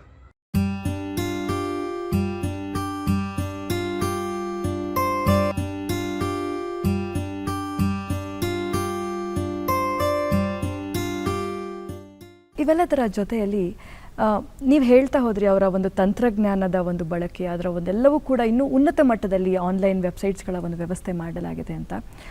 ಈ ತಂತ್ರಜ್ಞಾನದ ಬಳಕೆ ಜೊತೆಗೆ ಇಂದಿನ ಯುವ ಪೀಳಿಗೆ ಎಷ್ಟು ಚೂಟಿಯಾಗಿದ್ದಾರೆ ಅಂದರೆ, ಸಣ್ಣ ವಯಸ್ಸಿನಲ್ಲೇ ಒಂದು ಕೋಡಿಂಗ್ ಮಾಡ್ತಾರೆ, ಒಂದು ಒಳ್ಳೆ ಆ್ಯಪನ್ನು ಅವರು ಡೆವಲಪ್ ಮಾಡ್ತಾರೆ. ಈ ಒಂದು ಆ್ಯಪ್ನ ಡೆವಲಪ್ ಮಾಡೋದಕ್ಕೆ ಅಥವಾ ಅವರು ಡೆವಲಪ್ ಮಾಡಿರೋದನ್ನು ಪ್ರದರ್ಶನ ಮಾಡಲಿಕ್ಕೆ ವೇದಿಕೆಯನ್ನು ಕಲ್ಪಿಸ್ಕೊಟ್ಟಿದ್ದೀರಿ. ಈ ಜೊತೆಯಲ್ಲಿ ತಜ್ಞರು ಬೇರೆ ಬೇರೆ ರಾಜ್ಯಗಳಿಂದ ಬರ್ತಾ ಇದ್ದಾರಾ, ಅಥವಾ ಮುಂದೆ ನೀವು ಈ ರೀತಿಯ ಒಂದು ಟೆಕ್ನಾಲಜಿಯನ್ನು ಬಳಸ್ಕೊಳ್ಳಿ ಅಂತ ಹೇಳಿ ತಜ್ಞರಿಂದ ಅವರಿಗೆ ಉಪನ್ಯಾಸಗಳ ವ್ಯವಸ್ಥೆ ಏನಾದ್ರು ಮಾಡಲಾಗಿದೆಯಾ? ಹೌದು. ಸೊ ಈ ಬೆಳಿಗ್ಗೆ 6ರಿಂದ 8 ಗಂಟೆ ನಾನು ಹೇಳಿದಾಗೆ ಯೋಗ ಆ್ಯಂಡ್ ಮೈಂಡ್ಫುಲ್ ಸೆಷನ್ಸ್ ನಡೀತದೆ. ನಾಷ್ಟ ಆದಮೇಲೆ ಅವರು 10 to 1 10 ಗಂಟೆಯಿಂದ 1 ಗಂಟೆವರೆಗೂ ನಾವು ಈ ವರ್ಕ್ಶಾಪ್ಸ್ ಆರ್ ಯೂತ್ ಸಮಿಟ್ ಅಂತ ಹೇಳ್ತೀವಿ. ಮೂರು ಡಿಫ್ರೆಂಟ್ ಹಾಲ್ಸ್ನಲ್ಲಿ ಇದು ನಡೀತದೆ. ಸೊ ಯೂನಿವರ್ಸಿಟಿ ಅಗ್ರಿಕಲ್ಚರ್ನಲ್ಲಿ ಇಲ್ಲಿ ಕೂಡ ನಡೀತದೆ. ಸೊ ಹೆಚ್ಚು ಸಂಖ್ಯೆಯಲ್ಲಿ ನಾವು ತಜ್ಞರನ್ನು, ಇಂಟರ್ನ್ಯಾಷನಲ್ ತಜ್ಞರನ್ನು ತಂದಿದ್ದೀವಿ, ನಮ್ಮ ರಾಜ್ಯದ ತಂದಿದ್ದೀವಿ, ರಾಷ್ಟ್ರಮಟ್ಟದ ತಂದಿದ್ದೀವಿ. ಆದಷ್ಟು ಮಟ್ಟಿಗೆ ನಾವು ಯೂತ್ ತಜ್ಞರನ್ನು ಕರೆಸಿದ್ದೀವಿ. ಯಾಕೆಂದರೆ ಅವರು ಸಣ್ಣ ವಯಸ್ಸಲ್ಲಿ ಏನೇನೋ ಮಾಡಿದ್ದಾರೆ, ಅದನ್ನೇ ಅವರು ಇವ್ರ ಜೊತೆಗೆ ಹಂಚ್ಕೊಂಡ್ರೆ ಇವರು ಕೂಡ ಹೆಚ್ಚಿನ ಪ್ರೇರಣೆನೂ ಆಗ್ತದೆ. ಮತ್ತು ಅವರು ಏನಾದರೂ ಆಲ್ರೆಡಿ ಏನಾದರೂ ಆವಿಷ್ಕಾರಗಳಾಗಲಿ ಅಥವಾ ಏನಾದರೂ ಯೋಚನೆಗಳನ್ನು ಮಾಡಿದರೆ ಈ ತಜ್ಞರು ಅವರಿಗೆ ಹೊಸ ಒಂದು ಮಾರ್ಗದರ್ಶನ ಮಾಡಲಿಕ್ಕೂ ಸಾಧ್ಯವಾಗುತ್ತೆ. ಸೊ ನನಗೆ ಅನಿಸುತ್ತೆ ಈ 4-5 ಟೆಕ್ನಿಕಲ್ ಸೆಷನ್ಸ್ ಏನು ಪ್ರತಿದಿನ ನಡೀತಾವೆ, ಅದರಿಂದ ನಮ್ಮಲ್ಲಿ ಈ ಪಾರ್ಟಿಸಿಪೇಟ್ ಮಾಡುವವರು ಯೂತ್ ಆಗಲಿ ಅಥವಾ ಪ್ರೇಕ್ಷಕರಾಗಲಿ, ಯೂತ್ಗೆ ಒಂದು ಹೊಸ ಸ್ಫೂರ್ತಿ ಸಿಗತ್ತೆ, ಹೊಸ ಒಂದು ಗುರಿಯನ್ನು ಅವರು ಹುಡುಕ್ತಾರೆ. ನಾನು ಮುಂದೆ ಈ ಥರ ಮಾಡಬಹುದು, ಇದಕ್ಕೆ ಈ ರೀತಿ ದಾರಿಯನ್ನು ನಾನು ಹಿಡಿಬಹುದು ಅಂಥೇಳಿ. ಸೊ ಮುಂದಿನ ದಿನಗಳಲ್ಲಿ ಇನ್ನೂ ಹೆಚ್ಚಿನ ಆವಿಷ್ಕಾರಗಳಿಗೆ ನಮ್ಮ ಯುವಕರು ಯುವತಿಯರಿಗೆ ಅನುಕೂಲ ಆಗುತ್ತೆ ಅಂತ ನನ್ನ ಭಾವನೆ. ಖಂಡಿತವಾಗ್ಲೂ ಮೇಡಮ್. ಯಾಕೆಂದರೆ ಯುವ ಜನತೆಯಲ್ಲಿ ಒಂದು ಅಪಾರವಾದಂಥ ಶಕ್ತಿ ಅಡಗಿರುತ್ತೆ. ಅದನ್ನು ಕಾರ್ಯರೂಪಕ್ಕೆ ತರೋದಕ್ಕೆ ಒಂದು ಒಳ್ಳೆ ಟ್ರ್ಯಾಕ್ ಬೇಕಾಗುತ್ತೆ. ಆ ಟ್ರ್ಯಾಕು, ಒಂದು ದಾರಿ, ಒಂದು ಅದ್ಭುತವಾಗಿರುವಂತಹ ಗುರಿ ಅವರಿಗೆ ಸೃಷ್ಟಿಸ್ಕೊಡೋದಕ್ಕೆ ಈ ಒಂದು ಉತ್ಸವ ಕಾರಣೀಭೂತವಾಗ್ತಿದೆ ಅನ್ನೋ ಒಂದು ಹೆಮ್ಮೆ ಇದೆ. ಅವರೆಲ್ಲರ ಪರವಾಗಿ ನಾನು ಧನ್ಯವಾದಗಳನ್ನು ಸಲ್ಲಿಸ್ತೇನೆ. ಸಂತೋಷ. ಈಗ ಸುಮಾರು 200ಕ್ಕೂ ಹೆಚ್ಚು ಜನ ಒಂದೊಂದು ರಾಜ್ಯದಿಂದ ಬರ್ತಾರೆ. ಪ್ರಸ್ತುತ ಎಲ್ಲೂ ಕರೋನಾದ ಭೀತಿ ಇನ್ನೂ ಆ ಒಂದು ಛಾಯೆ ಹೋಗಿಲ್ಲ ಅಂತಲೇ ಹೇಳ್ಬೋದು. ಅಷ್ಟು ಜನ ಸೇರ್ತಾ ಇದ್ದಾರೆ. ಕರೋನಾದ ಮುನ್ನೆಚ್ಚರಿಕೆ ಕ್ರಮಗಳನ್ನು ಕೈಗೊಳ್ಳಲಾಗಿದೆಯಾ, ಹೇಗೆ? ನಾವು ಖೇಲೋ ಇಂಡಿಯಾ ಮಾಡುವಾಗ ಕೂಡ ಇದೇ ರೀತಿ ಕರೋನಾ ಭೀತಿ ಇತ್ತು. ಆದರೆ ಬಹಳ ಅಚ್ಚುಕಟ್ಟುವಾಗಿ ನಮ್ಮ ಆರೋಗ್ಯ ಇಲಾಖೆ ಮತ್ತು ನಮ್ಮ ಮೆಡಿಕಲ್ ಎಜುಕೇಷನ್ ಇಲಾಖೆಯ ಸಹಭಾಗಿತ್ವದಿಂದ ತುಂಬ ಒಳ್ಳೆ ಕಾರ್ಯಕ್ರಮ ನಡೀತು. ಅವರ ವ್ಯವಸ್ಥೆ ನಡೀತು. ಅವರ ಟೆಸ್ಟಿಂಗ್ ಆಗಲಿ, ಅವರಿಗೆ ಒಂದು ವೇಳೆ ಬೇಕು ಅಂತಂದರೆ ಎಲ್ಲ ಹೆಲ್ತ್ ಫೆಸಿಲಿಟೀಸ್ ಆಗಲಿ, ಅವೆಲ್ಲ ವ್ಯವಸ್ಥೆಯನ್ನು ನಾವು ಮಾಡ್ತಾಯಿದ್ದೀವಿ. ರಿಜಿಸ್ಟ್ರೇಷನ್ ಮಾಡುವಾಗಲೂ ಕೂಡ ಅವರು ವ್ಯಾಕ್ಸಿನೇಷನ್ ಆಗಿದೆಯಾ ಇಲ್ಲ ಅಂತ ಹೇಳಿ, ಮತ್ತು ಏನಾದರೂ ಟೆಸ್ಟಿಂಗ್ RT-PCR ಮಾಡಬೇಕಾದ್ರೆ ಎಲ್ಲದಲ್ಲಿ ನಾವು ಏರ್ಪೋರ್ಟ್ ಆಗಲಿ, ರೈಲ್ವೆ ಸ್ಟೇಷನ್ ಆಗಲಿ, ಬಸ್ ಸ್ಟಾಪ್ಸ್ ಆಗಲಿ ಎಲ್ಲ ಕಡೆ ಆ ವ್ಯವಸ್ಥೆಯನ್ನು ಮಾಡಿದ್ದೀವಿ. ಹೆಲ್ತ್ ಸ್ಟಾಫ್, ನರ್ಸಸ್ ಪ್ರತಿಯೊಂದು ಕ್ಯಾಂಪಸ್ಸಲ್ಲಿ ಆ ವ್ಯವಸ್ಥೆ ಇರುತ್ತೆ. ನನಗೆ ಅನಿಸುತ್ತೆ ಸವಾಲುಗಳು ಬರ್ತಾ ಇರ್ತದೆ. ಇವತ್ತು ಕೊರೋನಾ ಇರಬಹುದು, ಇನ್ನೊಂದು ಬೇರೆ ಇರಬಹುದು.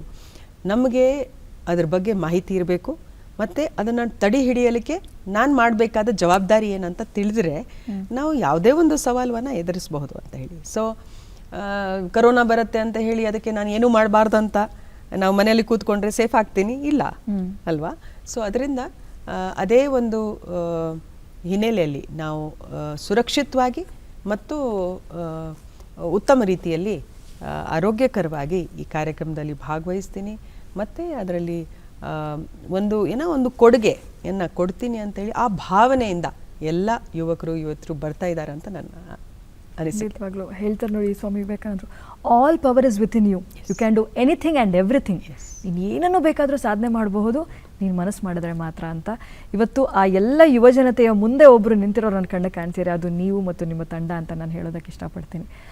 ಮತ್ತೊಂದು ಪ್ರಶ್ನೆ, ವಸತಿಯನ್ನು ಅಳವಡಿಸ್ಕೊಳ್ಳಲಾಗಿದೆ. ಯಾಕೆಂದರೆ ನಾನು ಕಾರ್ಯಕ್ರಮ ನೋಡ್ತಿರುವಂಥ ಅಥವಾ ಈ ಒಂದು ಉತ್ಸವಕ್ಕೆ ಬರ್ತಿರುವಂಥ ಯುವ ಜನತೆಯನ್ನು ಪ್ರತಿನಿಧಿಸಿ ಕೆಲವು ಪ್ರಶ್ನೆಗಳನ್ನು ಕೇಳ್ತಾ ಇದ್ದೀನಿ.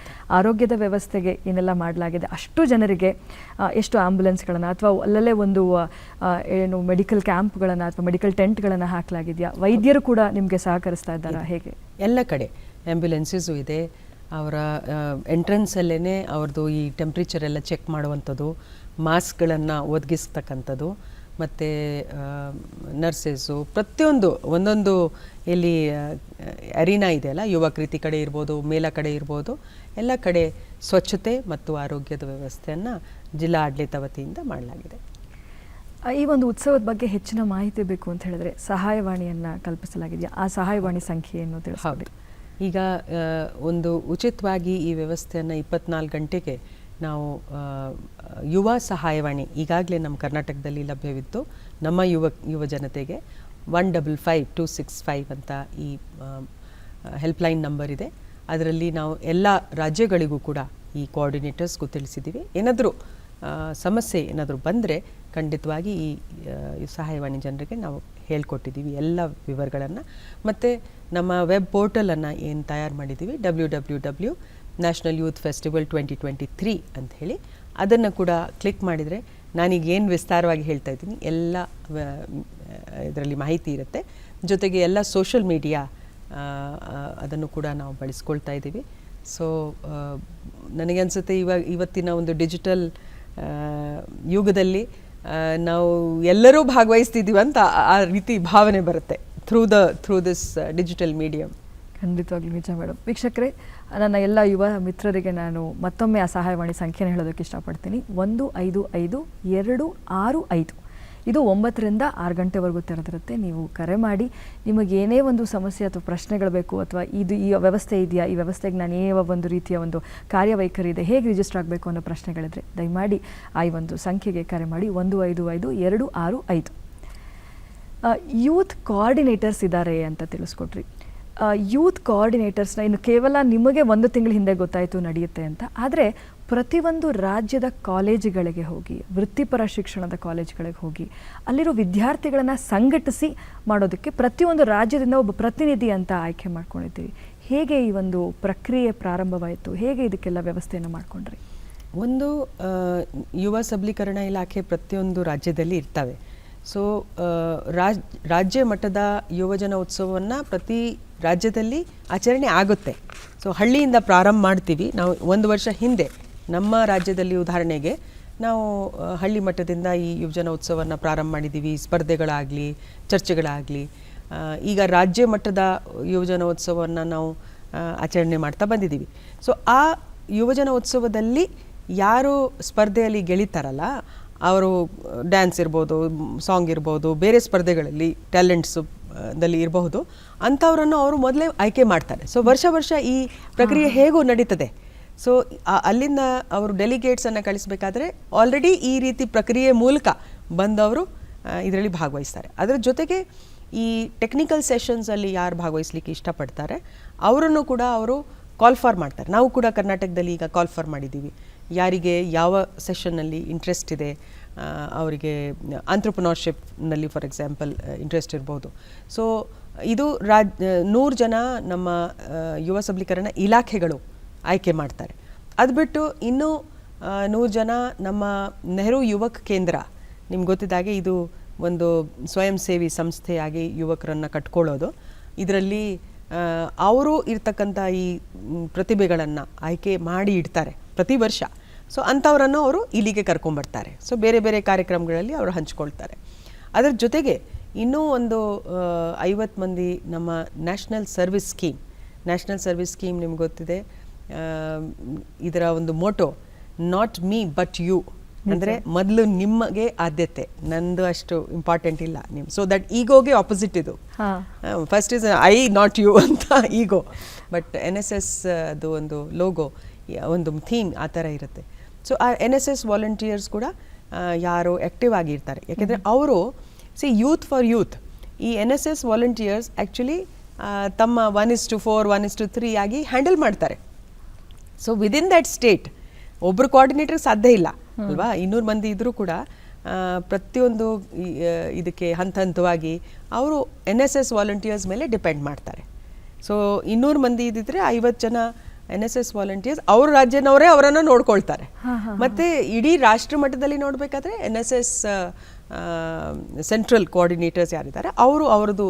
ಸೊ ಸಂಘಟನೆ ಬಹಳ ನೀಟಾಗಿದೆ, ಭಾಳ ಕ್ಲೀನ್ ಆಗಿದೆ. ಅವ್ರಿಗೆಲ್ರಿಗೂ ಗೊತ್ತಿರುತ್ತೆ ಪ್ರತಿಯೊಂದಕ್ಕೆ ಯಾರನ್ನ ಯಾವಾಗ ಯಾವುದಕ್ಕೆ ಸಂಪರ್ಕಿಸಬೇಕು ಅಂತ ಹೇಳಿ. ಸೊ ಇದು ನೋಡಿ, ಆರ್ಗನೈಸ್ ಆಗೋದು it self is a training. How youth should be. Individual ಹೇಳ್ತೀವಲ್ಲ 1+1 = 11. ಸೊ ನಾನು ಒಬ್ಬರೇ ಸರಿ ಪ್ರತಿಭಾವಂತರು ಇರಬಹುದು, ಆದರೆ ನಾನು ಬೇರೆಯವ್ರ ಜೊತೆಗೆ ಹೇಗೆ ಕೋಆರ್ಡಿನೇಟ್ ಮಾಡಿ ಕೆಲಸ ಮಾಡಬೇಕು, ನನ್ನ ಪ್ರೋಗ್ರೆಸ್ಸನ್ನು 2 ಪಟ 4 ಪಟ ಹೇಗೆ ಮಾಡಬಹುದು ಅಂತೇಳಿ. So they should learn to work in teams. So ಈ ಒಂದು ಯುವಜನೋತ್ಸವದಲ್ಲಿ ಇದು ಒಂದು ದೊಡ್ಡ ಕಲಿಕೆ. ಹೌದು, ಇದು ಈ ಪ್ರಸ್ತುತ ಯುವಜನತೆಗೆ ಆ ಕಲಿಕೆ ಅವಶ್ಯಕತೆ ಬಹಳ ಇದೆ. ಅವಶ್ಯಕತೆ ಇದೆ. ಯಾಕೆಂದರೆ ತಾನೊಬ್ಬನೇ ಹೋಗಿ ಗೆಲ್ಲೋದಕ್ಕೆಂದರೆ ಒಬ್ಬ ಟೀಮ್ ಮೆಂಬರ್ ಆಗಬಹುದು, ಆದರೆ ಒಬ್ಬ ಲೀಡರ್ ಆಗಬೇಕು ಅಂತ ಹೇಳಿದ್ರೆ ಟೀಮ್ ಜೊತೆಗೆ ತನ್ನವರ ಜೊತೆಗೂಡಿ ತನ್ನವರ ಜೊತೆಯಲ್ಲಿ ಹೆಂಗೆ ಒಂದು ಪಕ್ಷಿಯ ಉದಾಹರಣೆ ಕೊಡ್ತಾರೆ ನೋಡಿ, ಪಕ್ಷಿಗಳು ಯಾವಾಗಲೂ ಒಗ್ಗಟ್ಟಾಗೇ ಹಾರ್ತಿರುತ್ತವೆ, ಎಲ್ಲೂ ಒಂದೊಂದು ಹೋಗೋದು ನಾವು ನೋಡಿಲ್ಲ. ಹಾಗಿದ್ದಾಗ ಮಾತ್ರ ನಾನು ಈ ಒಂದು ಆಪರ್ಚುನಿಟಿ ತಗೊಳ್ತೀನಿ. ನಮ್ಮ ಕರ್ನಾಟಕ ರಾಜ್ಯದಲ್ಲಿ ಪ್ರಪ್ರಥಮವಾಗಿ ಮಾನ್ಯ ಮುಖ್ಯಮಂತ್ರಿಗಳು ಸ್ವಾಮಿ ವಿವೇಕಾನಂದ ಯುವ ಶಕ್ತಿ ಯೋಜನೆಯನ್ನು ತಂದಿದ್ದಾರೆ. ಅದರ ಅಡಿಯಲ್ಲಿ ನೀವು ಮಹಿಳಾ ಸ್ವಸಹಾಯ ಗುಂಪುಗಳನ್ನು ಕೇಳಿದಿರಿ. ಮಹಿಳೆಯರು ಗುಂಪಾಗಿ ಕೆಲಸ ಮಾಡ್ತಾರೆ, ನಾವು ಈಗ ನಾರ್ಮಲ್ ಆಗಿ ನೋಡ್ತಾ ಬಂದಿದ್ದೀವಿ. ಆದರೆ ಯುವಕರು ಗುಂಪಾಗಿ ಕೆಲಸ ಮಾಡೋರು ನೋಡಿದಿರಾ? ಸೊ ನಮ್ಮ ಇಲಾಖೆ ವತಿಯಿಂದ ನಾವು ಯುವಕರ ಗುಂಪನ್ನು ರಚನೆ ಮಾಡ್ತಾ ಇದ್ದೀವಿ. ಸ್ವಾಮಿ ವಿವೇಕಾನಂದ ಯುವಕರ ಗುಂಪು. ಸೊ ಸುಮಾರು 10 ಜನ, 4 ರಿಂದ 10 ಯುವಕರು ಗ್ರಾಮೀಣ ಭಾಗದಲ್ಲಿ ಅವರನ್ನು ನಾವು ಒಂದು ಗುಂಪಾಗಿ ಫಸ್ಟ್ ರಚನೆ ಮಾಡ್ತೀವಿ, ಬ್ಯಾಂಕಲ್ಲಿ ರಿಜಿಸ್ಟರ್ ಮಾಡ್ತೀವಿ. ಆಮೇಲೆ ಅವರಿಗೆ ತರಬೇತಿ ಕೊಡ್ತೀವಿ. ತರಬೇತಿ ಕೊಟ್ಟು ಅವರ ಆಸಕ್ತಿ ಮತ್ತು ಅವರ ಒಂದು ಇದಕ್ಕೆ ಶಕ್ತಿಗೆ ಸಾಮರ್ಥ್ಯಕ್ಕೆ ಅನುಗುಣವಾಗಿ ಅವರು ಯಾವ ಆರ್ಥಿಕ ಚಟುವಟಿಕೆಯನ್ನು ತಗೊಳ್ಳಿಕ್ಕೆ ಇಷ್ಟಪಡ್ತಾರೋ ಅದಕ್ಕೆ ನಾವು ಅವರನ್ನು ಟೆಕ್ನಿಕಲ್ ಏಜೆನ್ಸಿ ಮೂಲಕ ತರಬೇತಿನೂ ಕೊಡ್ತೀವಿ. ಒಂದು ಬ್ಯಾಂಕ್ ಪ್ರಪೋಸಲ್ ಕೂಡ ರೆಡಿ ಮಾಡಿಸ್ತೀವಿ.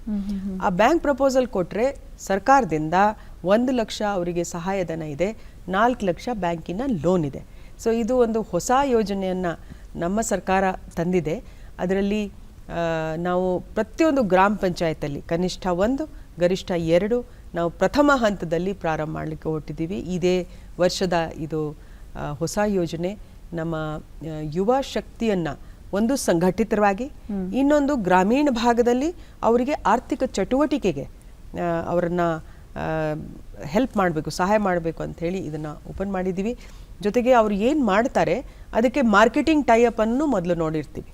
ಸಪೋಸ್ ಅವರು ಮಿಲೆಟ್ಸ್ದೇ ತಗೊಳ್ಳಿ, ಈಗ ಒಂದು ರಾಗಿ 30 ರೂಪಾಯಿ kg ನೀವು ಫಾರ್ಮರ್ ಮಾರ್ತಾರೆ, ರೈಟ್? ಇದೇ ರಾಗಿಯನ್ನು ನಾನು ರಾಗಿ ಮಾಲ್ಟ್ ಆಗಿ ಕನ್ವರ್ಟ್ ಮಾಡಿದರೆ 100 ರೂಪಾಯಿಗೆ 100 ಗ್ರಾಮ್ ಆಗ್ತದೆ. ಹೌದು, ಅಂದರೆ ಅದೇ 30 ರೂಪಾಯಿ kg ಈಗ 1000 ರೂಪಾಯಿ kg ಆಗ್ತದೆ, ಸರಿನಾ? ಸೊ ಇದನ್ನು ಅಗ್ರೋ ಪ್ರೊಸೆಸಿಂಗ್ ವ್ಯಾಲ್ಯೂ ಎಡಿಷನ್ ಏನು ಹೇಳ್ತೀವಿ. ಈ ಇನ್ಕಮ್ ನಮ್ಮ ಯುವಕರಿಗೆ ಮತ್ತು ನಮ್ಮ ಗ್ರಾಮಸ್ಥರಿಗೆ ಮತ್ತು ನಮ್ಮ ಫಾರ್ಮರ್ಸ್ಗೆ ಹೋಗಬೇಕು ಅಂತ ಸರ್ಕಾರದ ಆಸೆ ಆಗಿದ್ದೆ. ಈ ಥರ ಸೊ ಅಗ್ರೋ ಪ್ರೊಸೆಸಿಂಗ್ ನಮ್ಮದು ಬಹಳ ದೊಡ್ಡ ಒಂದಿದೆ. ಯಾಕೆಂದರೆ ನಾವು ಪ್ರೈಮರಿ ಸೆಕ್ಟರ್ ಅಂದರೆ ನಾವು ಬೇಸಿಕ್ ವ್ಯಾಲ್ಯೂದಲ್ಲಿ ಯಾಕೆ ಮಾರಬೇಕು, ನಾವು ಅದನ್ನು ವ್ಯಾಲ್ಯೂ ಆ್ಯಡ್ ಮಾಡಿದರೆ ಖಂಡಿತವಾಗಿ ವ್ಯಾಲ್ಯೂ ನಮಗೆ ನಮ್ಮ ಜೀವನ ಸ್ತರವನ್ನು ಇಂಪ್ರೂವ್ ಮಾಡೋಕ್ಕೆ ಬರ್ತದೆ. ಮತ್ತು ಯುವಕರು ಇವತ್ತು ನೋಡಿ ಜಾಸ್ತಿ ವಲಸೆ ಹೋಗುವಂಥದ್ದು. ಸೊ ಕೆಲವರು ಡ್ರಾಪ್ ಔಟ್ ಆಗ್ತಾರೆ, ಕೆಲವರು ಸ್ವಲ್ಪ ಓದಿ 10-12 ಓದಿ ಆಮೇಲೆ ಜಾಬ್ ಹುಡುಕ್ಲಿಕ್ಕೆ ಶುರು ಮಾಡ್ತಾರೆ. ಹೆಚ್ಚಿನವರು ಎಲ್ಲ ಬೆಂಗಳೂರಿಗೆ ಬಂದುಬಿಡೋದು, ಇಲ್ಲ ಯಾವುದೊಂದು ನಗರ ಪ್ರದೇಶಕ್ಕೆ ಬರೋದು. ಸೊ ಯುವಕರನ್ನು ಹಳ್ಳಿಯಲ್ಲೇ ಅವರನ್ನು ಅಲ್ಲಿ ಮುಂದುವರಿಸಿ ಅವರಿಗೆ ಒಳ್ಳೆ ಕೆಲಸದಲ್ಲಿ ಮತ್ತು ಹೈಟೆಕ್. ಬರೀ ನಾವು ಈಗ ಫಾರ್ಮರ್ ಮಗ ನನಗೆ ಒಂದು ಅರ್ಧ ಎಕರೆ 1 ಎಕರೆ ಭೂಮಿ ನನ್ನ ತಂದೆಗೆ ಇದೆ, ನಾನು ಅದರಲ್ಲಿ ಏನು ಮಾಡಲಿ ಅಂಥೇಳಿ ಇಲ್ಲ, ನೀವು ಅದರಲ್ಲಿ ಹೈಟೆಕ್ ಆಗಿ ಏನು ಮಾಡ್ಬೋದು ಅಂತೇಳಿ 4 ಕ್ರಾಪ್ಸ್ ಎಟ್ ಅ ಟೈಮ್ ನೀವು ಮಾಡ್ಬೋದು, ಟೆಕ್ನಾಲಜಿಯನ್ನು ಯೂಸ್ ಮಾಡ್ಬೋದು, ಮಾರ್ಕೆಟಿಂಗ್ ಮಾಡ್ಬೋದು, ಪ್ರೊಸೆಸಿಂಗ್ ಮಾಡ್ಬೋದು. ಅಂಥ ಒಂದು ವೈಜ್ಞಾನಿಕವಾದಂಥ ಯೋಜನೆಗಳನ್ನು ಅವರಿಗೆ ಕೊಟ್ಟು ಅವರನ್ನು ಈ ಆರ್ಥಿಕ ಚಟುವಟಿಕೆ ಮತ್ತು ಈ ಅದೇ Y20 and G20 ಹೇಳಿದ್ದೀವಲ್ಲ, ಮಾನ್ಯ ಪ್ರಧಾನಿಯವರ ಕನಸು ನಮ್ಮದು 5 ಟ್ರಿಲಿಯನ್ ಇಕಾನಮಿ GDP ಆಗಬೇಕು 2026 ಒಳಗೆ. ಮತ್ತು ನಮ್ಮ ಮುಖ್ಯಮಂತ್ರಿಗಳ ಕನಸು 1 ಟ್ರಿಲಿಯನ್ GDP ನಮ್ಮ ರಾಜ್ಯ ಕೊಡುಗೆ ಇರಬೇಕು ರಾಷ್ಟ್ರಕ್ಕೆ ಅಂಥೇಳಿ. ಅದಕ್ಕೆ ಅನುಗುಣವಾಗಿ ನಮ್ಮ ಯುವ ಜನತೆಯ ಒಂದು ಆ ದಾರಿಯನ್ನು ಅವರು ಹಿಡಿಬೇಕು ಅಂಥೇಳಿ ಸರ್ಕಾರದ ಒಂದು ಹೊಸ ಯೋಜನೆ. ಇದು ಬಹುಶಃ ಮುಂದಿನ ದಿನಗಳಲ್ಲಿ ಎಲ್ಲ ರಾಜ್ಯಗಳು ಅನುಸರಿಸ್ತಾರೆ ಅಂತ ಭಾವಿಸ್ತೀನಿ. ಈ ಒಂದು ಹೊಸ ಯೋಜನೆ ಬಗ್ಗೆ ಕೇಳಿ ಬಹಳ ಖುಷಿ ಆಯಿತು. ಯಾಕೆಂದರೆ ಸ್ವಾಮಿ ವಿವೇಕಾನಂದರು ಹೇಳ್ತಾರೆ 100 ಜನ ದೇಶಪ್ರೇಮಿ ಯುವಕರನ್ನ ಕೊಡಿ, ಆ ದೇಶದ ಗತಿಯನ್ನೇ ಬದಲಾಯಿಸ್ತೀನಿ ಅಂತ. ನೀವು ಪ್ರತಿ ಗ್ರಾಮೀಣ ಮಟ್ಟದಲ್ಲೇ ಯುವಕರನ್ನ ಇರೋ ಹಾಗೆ ಮಾಡ್ತಿದ್ದೀರಿ, ಅಲ್ಲಿ ಒಂದು ಸಂಘಟನೆಯನ್ನು ಮಾಡ್ತಿದ್ದೀವಿ. ಈ ನಿಟ್ಟಿನಲ್ಲಿ ಪ್ರತಿಯೊಂದು ಗ್ರಾಮದ ಉದ್ಧಾರ ಆಗ್ತಾ ಇದೆ, ಅದು ಯುವ ಜನತೆಯ ಮೂಲಕ. ಒಂದು ಅದ್ಭುತವಾದಂತಹ ಪ್ರಯತ್ನ. ಈ ಕಾರ್ಯಕ್ರಮ ನೋಡ್ತಿರುವ ಅನೇಕ ಯುವ ಜನತೆಗೆ ಈ ಯೋಜನೆ ಕುರಿತು ತಿಳಿಸ್ಕೊಟ್ಟಿದ್ರಿ, ಧನ್ಯವಾದಗಳು. ನೀವು ತಿಳಿಸಿದ್ರಿ ಈ ಕಾರ್ಯಕ್ರಮಕ್ಕೆ, ಈ ಉತ್ಸವಕ್ಕೆ NSS ಇಂದಾನೇ 1000 ಜನ, NYKS ಇಂದ 2500 ಜನ ಸ್ವಯಂ ಸೇವಕರು ಬರ್ತಾ ಇದ್ದಾರೆ. ಅವ್ರಿಗೆ ವಿಶೇಷವಾಗಿ ಅವರು ಮೊದಲೇ ತರಬೇತಿ ಪಡೆದಿರೋರು, ಅವರಿಗೆ ಅವ್ರ ತಂಡವನ್ನು ಒಂದು ನಿಭಾಯಿಸುವ ಸಾಮರ್ಥ್ಯ ಇರುತ್ತೆ. ಈ ಉತ್ಸವಕ್ಕೆ ವಿಶೇಷವಾಗಿ ಏನಾದ್ರು ತರಬೇತಿಗಳನ್ನು ನೀಡಿದ್ದೀರಾ? ಹೌದು, ಅದರಿಂದ ನಾವು ಏನೇನೋ ವ್ಯವಸ್ಥೆಗಳು ಮಾಡಿದ್ದೀವಿ. ಈಗ ಅಕಾಮಿಡೇಷನ್ ಎಲ್ಲಿದೆ, ಈ ಕಾರ್ಯಕ್ರಮಗಳು ಹೇಗೆ ನಡೀತಾವೆ, ಅದಕ್ಕೆ ಕಾಂಟ್ಯಾಕ್ಟ್ ಪರ್ಸನ್ಸ್ ಯಾರು, ಏನಾದರೂ ಸಮಸ್ಯೆ ಬಂದರೆ ಏನು ಮಾಡಬೇಕು. ಈಗ ಕೋವಿಡ್ ಸಂಬಂಧಿಸಿರೋದು, ಹೆಲ್ತ್ ಸಂಬಂಧಿಸಿರೋದು ಇರ್ಬೋದು, ಯೋಗಾಥಾನ್ ಸಂಬಂಧಿಸಿರೋದು ಇರ್ಬೋದು. ಸೊ ಎಲ್ಲ ಮಾಹಿತಿಯನ್ನು ಮುಂಚಿತವಾಗಿ ಅವರಿಗೆ ಕೊಟ್ಟಿದ್ರೆ ಅವರು ಟ್ರೈನ್ ಆಗಿಬಿಡ್ತಾರೆ, ಬೇರೆಯವರಿಗೆ ಹೇಳಲಿಕ್ಕೂ ಅನುಕೂಲ ಆಗುತ್ತೆ. ಆವಾಗ ಈ ಕನ್ಫ್ಯೂಷನ್ಸ್ ಆಗೋದಿಲ್ಲ, ಒಬ್ಬೊಬ್ಬರಿಂದ ಮಾಹಿತಿ ಸಿಗುತ್ತೆ. ಅದು ಮಾತ್ರ ಅಲ್ಲ, ಈಗ 25,000 ಜನ ಪ್ರಧಾನಿಯವರ ಈ ಉದ್ಘಾಟನೆ ಕಾರ್ಯಕ್ರಮಕ್ಕೆ ಬರ್ತಾ ಇದ್ದಾರೆ. ಅವರನ್ನು ಸುವ್ಯವಸ್ಥಿತಾಗಿ ಕೂಡಿಸೋದು, ಶಿಸ್ತಿನಿಂದ ಎಲ್ಲ ವ್ಯವಸ್ಥೆ ಮಾಡೋದು, ಅದಕ್ಕೂ ಕೂಡ ನಮ್ಮ ಈ ವಾಲಂಟಿಯರ್ಸು ಮುಂದೆ ಬಂದು ಎಲ್ಲ ವ್ಯವಸ್ಥೆಯನ್ನು ನೋಡ್ತಾರೆ. ಎಲ್ಲರಿಗೆ ಊಟ ಹಂಚೋದು, ಅವರಿಗೆ ಸಾರಿಗೆ ವ್ಯವಸ್ಥೆ ಆಗಬಹುದು. ಸೊ ಎಲ್ಲ ವ್ಯವಸ್ಥೆ, ಈಗ ಯಾರೋ ಹುಬ್ಳಿ ರೈಲ್ವೆ ಸ್ಟೇಷನ್ಗೆ ಬರ್ತಾರೆ, ಸೊ ಅದನ್ನು ಅವರನ್ನು ರಿಸೀವ್ ಮಾಡೋದು, ಕರ್ಕೊಂಡು ಹೋಗಿ ನೋಡಿ ಇದು ನಿಮ್ಮ ರೂಮು, ಇದು ನಿಮ್ಮ ಎಲ್ಲ ವ್ಯವಸ್ಥೆ, ಏನೋ ಸಮಸ್ಯೆ ಇದ್ದರೆ ನನಗೆ ಹೇಳಿ. ಈ ಥರ ಏನಾಗುತ್ತೆ, ಭಾಳ ಆತ್ಮೀಯತೆಯಿಂದ ನಾವು ಗೆಸ್ಟ್ಗೆ ಹೇಗೆ ಬರ್ಮಾಡ್ಕೊಳ್ತೀವಿ, ಆ ಒಂದು ಸಭ್ಯತೆಯನ್ನು ಕೂಡ ನಮ್ಮ NSS ಯುವಕರು ಯುವತಿಯರು ನಿಭಾಯಿಸ್ತಾ ಇದ್ದಾರೆ. ನೀವು ಯುವಕರು ಹಾಗೂ ಯುವತಿಯರು ಅಂತ ಪದ ಬಳಸಿದ್ದಕ್ಕೆ ಒಂದು ಪ್ರಶ್ನೆ ಏನಂದರೆ, ಎಲ್ಲ ಕಡೆ ಒಂದು ಕೂಗಿದೆ ಏನಂದರೆ, ಹೆಣ್ಣು ಮಕ್ಕಳಿಗೆ ಅವಕಾಶ ಕೊಡಿ, ಹೆಣ್ಣು ಮಕ್ಕಳು ಎಲ್ಲ ಕ್ಷೇತ್ರಗಳಲ್ಲಿದ್ದಾಳೆ, ನಿಭಾಯಿಸ್ತಾ ಇದ್ದಾಳೆ, ಸಾಧನೆ ಮಾಡಿದ್ರೆ ಅವಳು ಅಚ್ಚುಕಟ್ಟಾಗಿ ಮಾಡ್ತಾಳೆ, ಅದಕ್ಕೆ ನೀವೇ ನಿದರ್ಶನ ನಮ್ಮ ಮುಂದೆ ಇರೋದು. ಈ ಒಂದು ಉತ್ಸವಕ್ಕೆ ಇಷ್ಟು % ಹೆಣ್ಣು ಮಕ್ಕಳು ಕೂಡ ಇರಬೇಕು, ಹೆಣ್ಣು ಮಕ್ಕಳಿಗೆ ಆದ್ಯತೆ ಇದೆ ಅನ್ನೋ ಒಂದು ಅವಕಾಶ ವೆಬ್ಸೈಟ್ ಅವರು ಜಾಸ್ತಿನೇ ಬರ್ತಾ ಇದ್ದಾರೆ. ಹೌದು, ಎಲ್ಲದರಲ್ಲಿ ನೀವು ನೋಡಿ, ಈಗ ಸ್ಕೂಲಲ್ಲಿ, ಕಾಲೇಜಲ್ಲಿ, ಯಾವುದೇ ಒಂದು ಟೆಕ್ನಿಕಲ್ ಕೋರ್ಸ್, ಯಾವುದೋ ಒಂದು ಎಂಪ್ಲಾಯ್ಮೆಂಟ್, ಎಲ್ಲ ಕಡೆ ಹೆಣ್ಮಕ್ಳು ಹೆಚ್ಚಿದ್ದಾರೆ. ಇನ್ಫ್ಯಾಕ್ಟ್ ನಾವು ಹೇಳಬೇಕಾಗುತ್ತೆ, ಗಂಡು ಮಕ್ಕಳು ಅಷ್ಟೇ ನಂಬರಲ್ಲಿ ಬರಲಿ ಅಂತ. ಅಂಥ ಒಂದು ದಿನ ಖಂಡಿತ ಬರಲಿ ಅನ್ನೋ ಒಂದು ಆಸೆ ಇದೆ. ನಿಮ್ಮ ಬಗ್ಗೆ ನಾವು ಹೆಚ್ಚು ತಿಳ್ಕೊಂಡು ಇಂದಿನ ಯುವ ಜನತೆಗೆ ಕೆಲವು ಒಂದು ಮಾಹಿತಿಯಾಗಿ ಅವ್ರಿಗೆ ಸ್ಫೂರ್ತಿ ತರುವಂತಹ ವಿಚಾರಗಳ ಕುರಿತಾಗಿ ಒಂದು ಕ್ವಿಕ್ ಆಗಿ ಒಂದು ರ್ಯಾಪಿಡ್ ಫೈರ್ ರೌಂಡ್ ಮಾಡೋಣ. 1989ರಲ್ಲಿ ಭಾರತೀಯ ಆಡಳಿತ ಸೇವೆಯಲ್ಲಿ ಮಹಿಳೆಯರಲ್ಲಿ ತಾವು ಪ್ರಥಮ ಸ್ಥಾನವನ್ನು ಪಡ್ಕೊಂಡ್ರಿ. ನಮ್ಮ ಮಹಿಳೆಯರಿಗೆ, ನಮ್ಮ ಯುವ ಜನತೆಗೆ ಆ ಪ್ರಥಮ ಸ್ಥಾನದ ಸೀಕ್ರೆಟ್ ಏನು, ಏನೆಲ್ಲ ತಯಾರಿ ಮಾಡ್ಕೋತಾ ಇದ್ರಿ? ನಾನು ಯಾವಾಗಲೂ ಹೇಳ್ತೀನಿ, ನಾವು ಇಷ್ಟಪಟ್ಟು ಕಷ್ಟಪಟ್ಟಿದ್ರೆ ಅದು ಕಷ್ಟ ಅನಿಸಲ್ಲ. ಸೊ ನನಗೆ ಇಷ್ಟ ಇತ್ತು, ನನಗೆ ಒಂದು ಕನಸು, ನಾನು ಈ ಥರ ನನ್ನ ತಂದೆಯಾಗಿ IAS ಆಗಿ ಸೇರಬೇಕು ಅಂತ. ಆಮೇಲೆ ನಾನು ಇಲ್ಲಿ ನೋಡಲ್ಲ, ಅಲ್ಲಿ ನೋಡಲ್ಲ, ಬರೀ ಒಂದೇ ಗುರಿಯನ್ನು ಹಿಡ್ಕೊಂಡು ಮಾಡುವಂಥದ್ದು ಸಾಧನೆ ಮಾಡಲಿಕ್ಕೆ ಸಾಧ್ಯ ಆಯಿತು. ಅದೇ ಥರ ನಮ್ಮ ಯುವಜನರು, ಅವ್ರಿಗೆ ಏನು ಇಷ್ಟ ಇದೆ, ನಾನು ಎಲ್ಲರೂ ಡಾಕ್ಟರ್ ಆಗಬೇಕು, ಎಲ್ಲರೂ IAS ಆಗಬೇಕು ಅಂತ ಹೇಳಿ, ಅವರು ಒಳ್ಳೆ ಫೋಟೋಗ್ರಾಫರ್ ಆಗಬೇಕು, ಆಯಿತು. ಇಷ್ಟಪಟ್ಟು ಏನಾದರೂ ಮಾಡಿ ಸಾಧನೆ ಮಾಡಿ, ಖಂಡಿತವಾಗಿ ಎಕ್ಸೆಲ್ ಆಗಿರಿ. ನೀವು ಖಂಡಿತವಾಗಿ ಎಕ್ಸೆಲ್ ಆಗ್ತೀರಿ. ನಮ್ಮ ಸ್ವಾಮಿ ವಿವೇಕಾನಂದ ಅವರ ಮಾರ್ಗದರ್ಶನವೂ ಅದೇ. ಖಂಡಿತ ಎಕ್ಸೆಲ್ ಅನ್ನೋ ಪದ ಬಳಸಿದ್ರಲ್ಲ, ಆ ಒಂದು ಪದದಲ್ಲಿ ಬಹುಶಃ ಆ ಒಂದು ಪರಿಪೂರ್ಣತೆಯನ್ನು ಅದ್ಭುತವಾಗಿ ತಿಳಿಸ್ಕೊಟ್ರಿ, ಧನ್ಯವಾದಗಳು. ಅಷ್ಟೇ ಅಲ್ಲ, ಮನಃಶಾಸ್ತ್ರಜ್ಞದಲ್ಲಿ ಕೂಡ ಚಿನ್ನದ ಪದಕನ ಪಡ್ಕೊಂಡಿದ್ದೀರಿ. ನಿಮ್ಮ ದೃಷ್ಟಿಯಲ್ಲಿ ನಮ್ಮ ಪ್ರಸ್ತುತ ಯುವಜನತೆಯ ಮನಸ್ಥಿತಿ ಹೇಗಿದೆ? ಅವರಲ್ಲಿ ತುಂಬ ಶಕ್ತಿ ಇದೆ, ತುಂಬ ಆಸೆಗಳಿದೆ, ಆದರೆ ಕೆಲವು ಕಡೆ ನಿರಾಶೆ ಬರ್ತಾ ಇದೆ. ಅವರು ನಾನು ಈ ಥರ ಮಾಡಬೇಕು ಅಂತಿದ್ರೆ, ಆದರೆ ಈ ಅಡಚಣೆ ಆ ಅಡಚಣೆ, ನನಗೆ ಯಾರೂ ಸಹಕಾರ ಮಾಡೋರು ಇಲ್ಲ, ಈ ಥರ. ಅದಕ್ಕೆ ನನಗೆ ಅನಿಸುತ್ತೆ, ನಾವು ಈ ಸ್ವಾಮಿ ವಿವೇಕಾನಂದ ಯುವ ಶಕ್ತಿ ಯೋಜನೆ ಬಗ್ಗೆ ಮಾತಾಡಿದ್ದೀವಲ್ಲ, ಒಳ್ಳೆಯ ಸಂಗತಿಯನ್ನು ನಾವು ಒಗ್ಗಟ್ಟನ್ನು ಮಾಡಿದರೆ ಈ ಉತ್ತಮವಾದಂಥ ಮನಸ್ಥಿತಿ ನಮಗೆ ಮೇಂಟೈನ್ ಮಾಡೋಕ್ಕೆ. ಸೊ 10 ಜನ ಇದ್ದಾರೆ, ಅವರಲ್ಲಿ ಒಬ್ಬರು ನಿರಾಶೆ ಆದರೆ ಉಳಿದ 9 ಜನ ನೋಡ್ಕೊಳ್ತಾರೆ. ಆದರೆ ನಾನು ಒಂಟಿ ಆಗಿಬಿಟ್ರೆ ನನ್ನದೇ ಆದಂಥ ನಿರಾಶೆಯಲ್ಲಿ ನಾನು ಮುಳುಗಿಬಿಡ್ತೀನಿ. ನಿಜ. So make good friends. Good friends. ಆ ಗುಡ್ ಫ್ರೆಂಡ್ಸ್ ಅಂದ ತಕ್ಷಣ ನಿಮ್ಮ ಒಬ್ಬ ಬೆಸ್ಟ್ ಫ್ರೆಂಡ್ ಬಗ್ಗೆ ಕೇಳೋಣ ಅಂತ. ಎಲ್ಲರೂ ಹೇಳ್ತಾರೆ there is no other substitute a best friend other than books ಅಂತ ಹೇಳ್ತಾರೆ. ನೀವು ಸುಮಾರು 13 ಪುಸ್ತಕಗಳನ್ನು ಬರೆದಿದ್ದೀರಿ, 8 ಇಂಗ್ಲೀಷ್ 5 ಕನ್ನಡದಲ್ಲಿ ಬರೆದಿದ್ದೀರಿ. ನಿಮ್ಮ ಪ್ರತಿಯೊಂದು ಪುಸ್ತಕಗಳ ಒಂದು ಸಾರವನ್ನು ಗಮನಿಸಿದ್ರೆ ಯುವ ಜನತೆಗೆ ವಿಜ್ಞಾನ ತಂತ್ರಜ್ಞಾನ ಕುರಿತಾಗಿ ಹೆಚ್ಚು ಆಲೋಚನೆಯಲ್ಲಿ ಮೂಡಿ ಯುವ ಜನತೆಗೆ ಸಮಾಜಕ್ಕೆ ನೀಡಿದ್ದೀರಿ. ಹೇಳಿ ಅದ್ರ ಬಗ್ಗೆ ಏನು ಹೇಳ್ತೀರಿ? ನನ್ನ ಅತಿ ಪ್ರಿಯ ಪುಸ್ತಕ ನಿಮ್ಮ ಭವಿಷ್ಯ ನಿಮ್ಮ ಕೈಯಲ್ಲಿ. ಹೌದು, ಅದು ನನ್ನ ಇಷ್ಟದ ಪುಸ್ತಕ. ಅದು ಯುವಕರಿಗೇನೆ. ಸೊ ಅದು ಇಂಗ್ಲಿಷ್ನಲ್ಲಿ your future in your hands. So use your hands and of course your mind. ಜೊತೆಗೆ ನೀವು ಅನೇಕ ಯುವಜನತೆಗೆ ಸ್ಫೂರ್ತಿದಾಯಕರಾಗಿದ್ದೀರಿ. ನಿಮ್ಮ ರೋಲ್ ಮಾಡೆಲ್ ಯಾರು? ನನ್ನ ತಂದೆಯವರು ನನ್ನ ರೋಲ್ ಮಾಡೆಲ್. ಅವರನ್ನು ನಾನು ನೋಡಿದ್ದೀನಿ. ಅವರು ಯಾವ ಥರ ಕಾರ್ಯಕ್ಷೇತ್ರದಲ್ಲಿ ಇರಬಹುದು ಅಥವಾ ಮನೆಯಲ್ಲಿ ನಮ್ಮ ಜೊತೆಗೆ ಇರ್ಬೋದು, ನನಗೆ ಅವರು ರೋಲ್ ಮಾಡೆಲ್ ಇದ್ದರು. ಅವರನ್ನು ಅನುಸರಿಸ್ತಾ ನಾನು ಈ ಹಂತಕ್ಕೆ ಬಂದಿದ್ದೀನಿ. ನಿಮ್ಮ ತಂದೆಯವರು ಅಂದ ತಕ್ಷಣ ಒಂದು ಪ್ರಶ್ನೆ ಕೇಳ್ತೀನಿ. ನಿಮ್ಮ ತಾಯಿಯವರ ಕಣ್ಣುಗಳನ್ನು ದಾನ ಮಾಡಿದ್ರಿ, ನಿಮ್ಮ ತಂದೆಯವರ ಇಡೀ ದೇಹವನ್ನು ದಾನ ಮಾಡಿದ್ರಿ. ಈ ಒಂದು ಉತ್ಸವದ ಮೂಲಕ ಎಲ್ಲಾದರೂ ಯುವ ಜನತೆಗೆ ಅವರ ನೇತ್ರದಾನ ಮಾಡೋದಕ್ಕೆ ಅದ್ರ ಬಗ್ಗೆ ಏನೊಂದು ಶಿಬಿರ ಅಥವಾ ಒಂದು ಕ್ಯಾಂಪ್ ಒಂದು ವ್ಯವಸ್ಥೆ ಮಾಡಲಾಗಿದೆಯಾ? ಮಾಡಿರಲಿಲ್ಲ, ಬಟ್ ನೀವು ಹೇಳಿದ್ದಕ್ಕೆ ಮಾಡ್ತೀನಿ. ಮಾಡಿದರೆ ಒಳ್ಳೆಯದು. ಯಾಕೆಂದರೆ ನಮ್ಮ ಕರ್ನಾಟಕದಲ್ಲಿ ನಾವು ಮಾಡ್ತಿರ್ತೀವಿ, but I think we will add this. Thank you suggestion ಕೊಟ್ಟಿದ್ದಕ್ಕೆ. ಧನ್ಯವಾದಗಳು ಮೇಡಮ್. ಇಂದಿನ ಯುವಜನತೆಯ ಆಲೋಚನೆಯ ವೈಖರಿ ಕಂಡ್ರೆ ನೀವು ಹೇಳಿದ್ರಿ ಬಹಳಷ್ಟು ಸರಿಯಾಗಿರುತ್ತೆ, ಆದರೆ ಸರಿ ಮಾಡ್ಕೋಬೇಕು ಅಂತ ಅನಿಸಿರೋದು ಯಾವುದು? ನನಗೆ ಅನಿಸುತ್ತೆ, ಈಗ ಹಿಂದೆ ನಾವು ಅಡಿಕ್ಷನ್ ಬಗ್ಗೆ ಮಾತಾಡ್ತಿದ್ದೀವಿ, ಆಲ್ಕೋಹಾಲು, ಡ್ರಗ್ಸು ಅವೆಲ್ಲ. ಇವಾಗ ಮೊಬೈಲ್ ಅಡಿಕ್ಷನ್ ಮಾಡುವಂಥ ಇದು ಬಂದ್ಬಿಟ್ಟಿದೆ. ಬಹುಶಃ ಯಾವುದೇ ತಂತ್ರಜ್ಞಾನ ಇರಲಿ, ನಾವು ಎಕ್ಸೆಸ್ ಎಲ್ಲಿ ಮಾಡೋಕ್ಕೆ ಹೊರಟಿವಲ್ಲ ಅಲ್ಲಿ ಪ್ರಾಬ್ಲಮ್ ಶುರು ಆಗಿಬಿಡುತ್ತೆ ಅಲ್ವಾ? ಸೊ ನಾವು ನೋಡ್ತಾ ಇದ್ದೀವಿ ಇವಾಗ 30ಸ್ನಲ್ಲಿ ಇರ್ತಕ್ಕಂಥ youth heart attacks, hypertension, ಅವು ಏನೇನೋ ಇದೆ.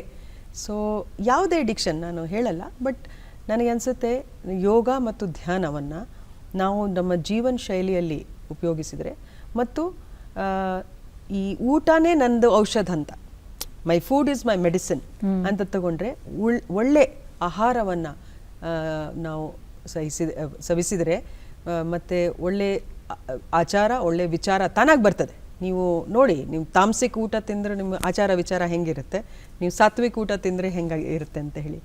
ಸೊ ಈ ಒಂದು ಜೀವನ ಶೈಲಿ ಇದೆಯಲ್ಲ, ಅದರಲ್ಲಿ ನಾವು ಸ್ವಲ್ಪ ಆ ಬ್ಯಾಲೆನ್ಸನ್ನು ನಮ್ಮ ಯೂತ್ಗೆ ತರಬೇಕು. ಸೊ ನ್ಯೂ ಎಜುಕೇಷನ್ ಪಾಲಿಸಿ ನಿಜವಾಗಿ ಆ ಒಂದು ದಿಸೆಯಲ್ಲಿ ಒಂದು ಸಮಗ್ರ ಬೆಳವಣಿಗೆಯನ್ನು ತಂದಿದೆ.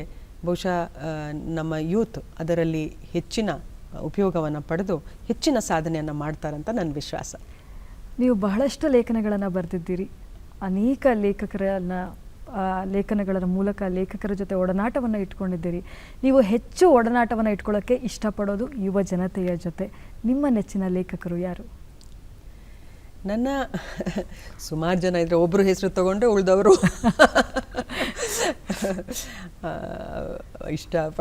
ಪಡೆಯೋದಿಲ್ಲ. ನನಗೆ ಅನಿಸುತ್ತೆ ಪ್ರತಿಯೊಬ್ಬ ಲೇಖಕ ಏನೋ ಒಂದು ಒಳ್ಳೆ ಮಾತನ್ನು ಹೇಳ್ತಾರೆ, ಗ್ರಹಿಸುವವರ ಮೇಲೆ ಡಿಪೆಂಡ್ ಆಗುತ್ತೆ. ನಾನು ಇತ್ತೀಚೆಗೆ ಹೇಳ್ತೀನಿ, ಒಬ್ಬರು ಟೀಚರ್, ಅವರು ಕ್ಯಾನ್ಸರ್ ಪೇಷಂಟ್ ಆಗಿದ್ದರು. ನನ್ನ ಹತ್ರ ಬಂದರು, ಮೇಡಮ್, ನಾನು ಆವಾಗ ಎಜುಕೇಷನ್ ಸೆಕ್ರೆಟರಿ ಇರಲಿಲ್ಲ, ಈಗ ಬಂದರು, ಮೇಡಮ್ ನಾನು ಕ್ಯಾನ್ಸರ್ ಪೇಷಂಟ್ ಆಗಿ ಇದು ಗೊತ್ತಾದಮೇಲೆ ನಾನು ಅದನ್ನು ಓವರ್ಕಮ್ ಮಾಡಿದ್ದೀನಿ, ಅದ್ರ ಬಗ್ಗೆ ನಾನು ಒಂದು ಪುಸ್ತಕ ಬರೆದೆ, ನೀವು ಮುನ್ನೋಡಿ ಬರಿಬೇಕು ಅಂತ ಹೇಳಿ. ನನಗೆ ತುಂಬ ಖುಷಿ ಆಯಿತು. ಯಾಕೆಂದರೆ ಇವಾಗ ಇಂಥ ರೋಗಗಳು ಜಾಸ್ತಿ ಅಲ್ವಾ, ಮತ್ತು ಅದರಿಂದ ಭಯ ಜಾಸ್ತಿ.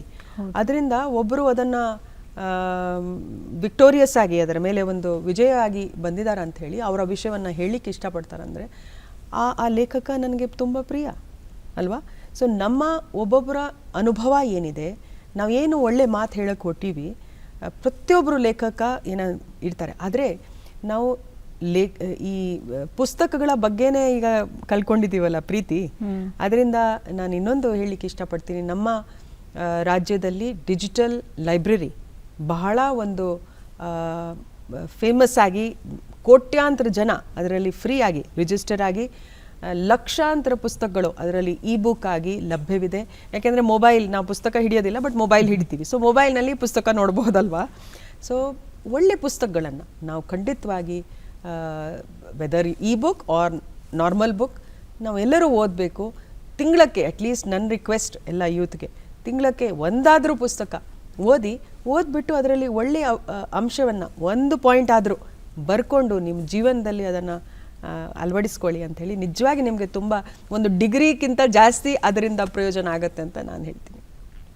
ಖಂಡಿತವಾಗ್ಲೂ ಮೇಡಮ್. ಕಡೆಯದಾಗಿ ನಮ್ಮ ವೀಕ್ಷಕರಿಗೆ ಅದರಲ್ಲೂ ನಮ್ಮ ಯುವ ಜನತೆಗೆ ಏನು ಹೇಳೋದಕ್ಕೆ ಇಷ್ಟಪಡ್ತೀರಿ? ನಾನು ಇನ್ನೊಂದು ಸಲ ಈ ಮಾಧ್ಯಮದಿಂದ ನಮ್ಮ ರಾಷ್ಟ್ರದ ಎಲ್ಲ ಯುವ ಜನತೆಗೆ ಈ ನಮ್ಮ ಕರ್ನಾಟಕ ರಾಜ್ಯ ಮತ್ತು ಅದರಲ್ಲಿಯೂ ನಮ್ಮ ಧಾರವಾಡ ಹುಬ್ಬಳ್ಳಿ ಜಿಲ್ಲೆಯಲ್ಲಿ ಅವರನ್ನು ಬಹಳ ಆತ್ಮೀಯತೆಯಿಂದ ಬರಮಾಡ್ಕೊಳ್ತಾ ಇದ್ದೀನಿ. ನನಗೆ ವಿಶ್ವಾಸ ಇದೆ ನಮ್ಮ ಎಲ್ಲರ ಸಹಕಾರದಿಂದ ಈ ಒಂದು ಕಾರ್ಯಕ್ರಮ ತುಂಬ ಯಶಸ್ವಿಯಾಗಿ ನಡೀತದೆ. ಯುವಕರು ಯುವತಿಯರು ಇದನ್ನು ಚಿರಕಾಲದವರೆಗೂ ಅದನ್ನು ನೆನೆಸ್ತಾರೆ ಮತ್ತು ಇನ್ನೊಂದು ಸಲ ಕರ್ನಾಟಕಕ್ಕೆ ಬರಲಿಕ್ಕೆ ಅವರಿಗೆ ಆಸೆ ಆಗ್ತದೆ ಅಂತ ಹೇಳಲಿಕ್ಕೆ ಇಷ್ಟಪಡ್ತೀನಿ. ಈ ಅದ್ಧೂರಿಯಾದಂತಹ ಯುವೋತ್ಸವಕ್ಕೆ ನಾನು ಎಲ್ಲ ಯುವಕರ ಪರವಾಗಿ ಮತ್ತೊಮ್ಮೆ ಅಭಿನಂದನೆಗಳನ್ನು ಸಲ್ಲಿಸ್ತೀನಿ. ಯಶಸ್ವಿಯಾಗಲಿ. ಪ್ರತಿ ವರ್ಷವೂ ಕೂಡ ನಮ್ಮ ರಾಜ್ಯ ಇದನ್ನು ಆಯೋಜಿಸುವ ಒಂದು ಅವಕಾಶ ಸಿಗಲಿ. ಅತ್ಯದ್ಭುತವಾಗಿ ಅಚ್ಚುಕಟ್ಟಾಗಿ ನಡೀತಿದೆ. ನಾನು ಎಲ್ಲ ಯುವಜನತೆ ಪರವಾಗಿ ಧನ್ಯವಾದಗಳನ್ನು ಸಲ್ಲಿಸೋದಕ್ಕೆ ಇಷ್ಟಪಡ್ತೀನಿ. Thank you. ವೀಕ್ಷಕರೇ, ಸ್ವಾಮಿ ವಿವೇಕಾನಂದರು ಹೇಳ್ತಾರೆ, ದಿನಕ್ಕೆ ಒಮ್ಮೆ ಯಾರು ನಿಮ್ಮ ಜೊತೆ ಮಾತಾಡ್ಕೊಳ್ಳಿ. ಯಾಕೆ ಅಂತ ಹೇಳಿದ್ರೆ ಈ ಜಗತ್ತಿನ ಅತ್ಯುತ್ತಮವಾದಂತಹ ವ್ಯಕ್ತಿಯ ಜೊತೆ ಸಮಯ ಕಳೆಯೋದನ್ನು ಮರ್ತೋಗ್ತೀರಿ ಅಂತ ಹೇಳ್ತಾರೆ. ನಿಮಗೆ ನಿಮ್ಮನ್ನು ನೀವು ಸರಿ ತಪ್ಪುಗಳನ್ನು ನಿಮ್ಮ ಜೊತೆ ಇರುವ ಒಬ್ಬ ಒಳ್ಳೆ ಮಿತ್ರರನ್ನು ನೀವು ಸಿಕ್ಕೋಬೇಕು ಅಂತ ಹೇಳಿದ್ರೆ ನಿಮ್ಮ ಜೊತೆ ಮಾತಾಡಿ, ನಿಮ್ಮನ್ನು ನಂಬಿ, believe in yourself, you can do anything, you can achieve anything ಅಂತ ಹೇಳ್ತಾ ಇವತ್ತಿನ ವಿಶೇಷ ಕಾರ್ಯಕ್ರಮವನ್ನು ಮುಗಿಸ್ತಾ ಇದ್ದೀವಿ. ನಮಸ್ಕಾರ.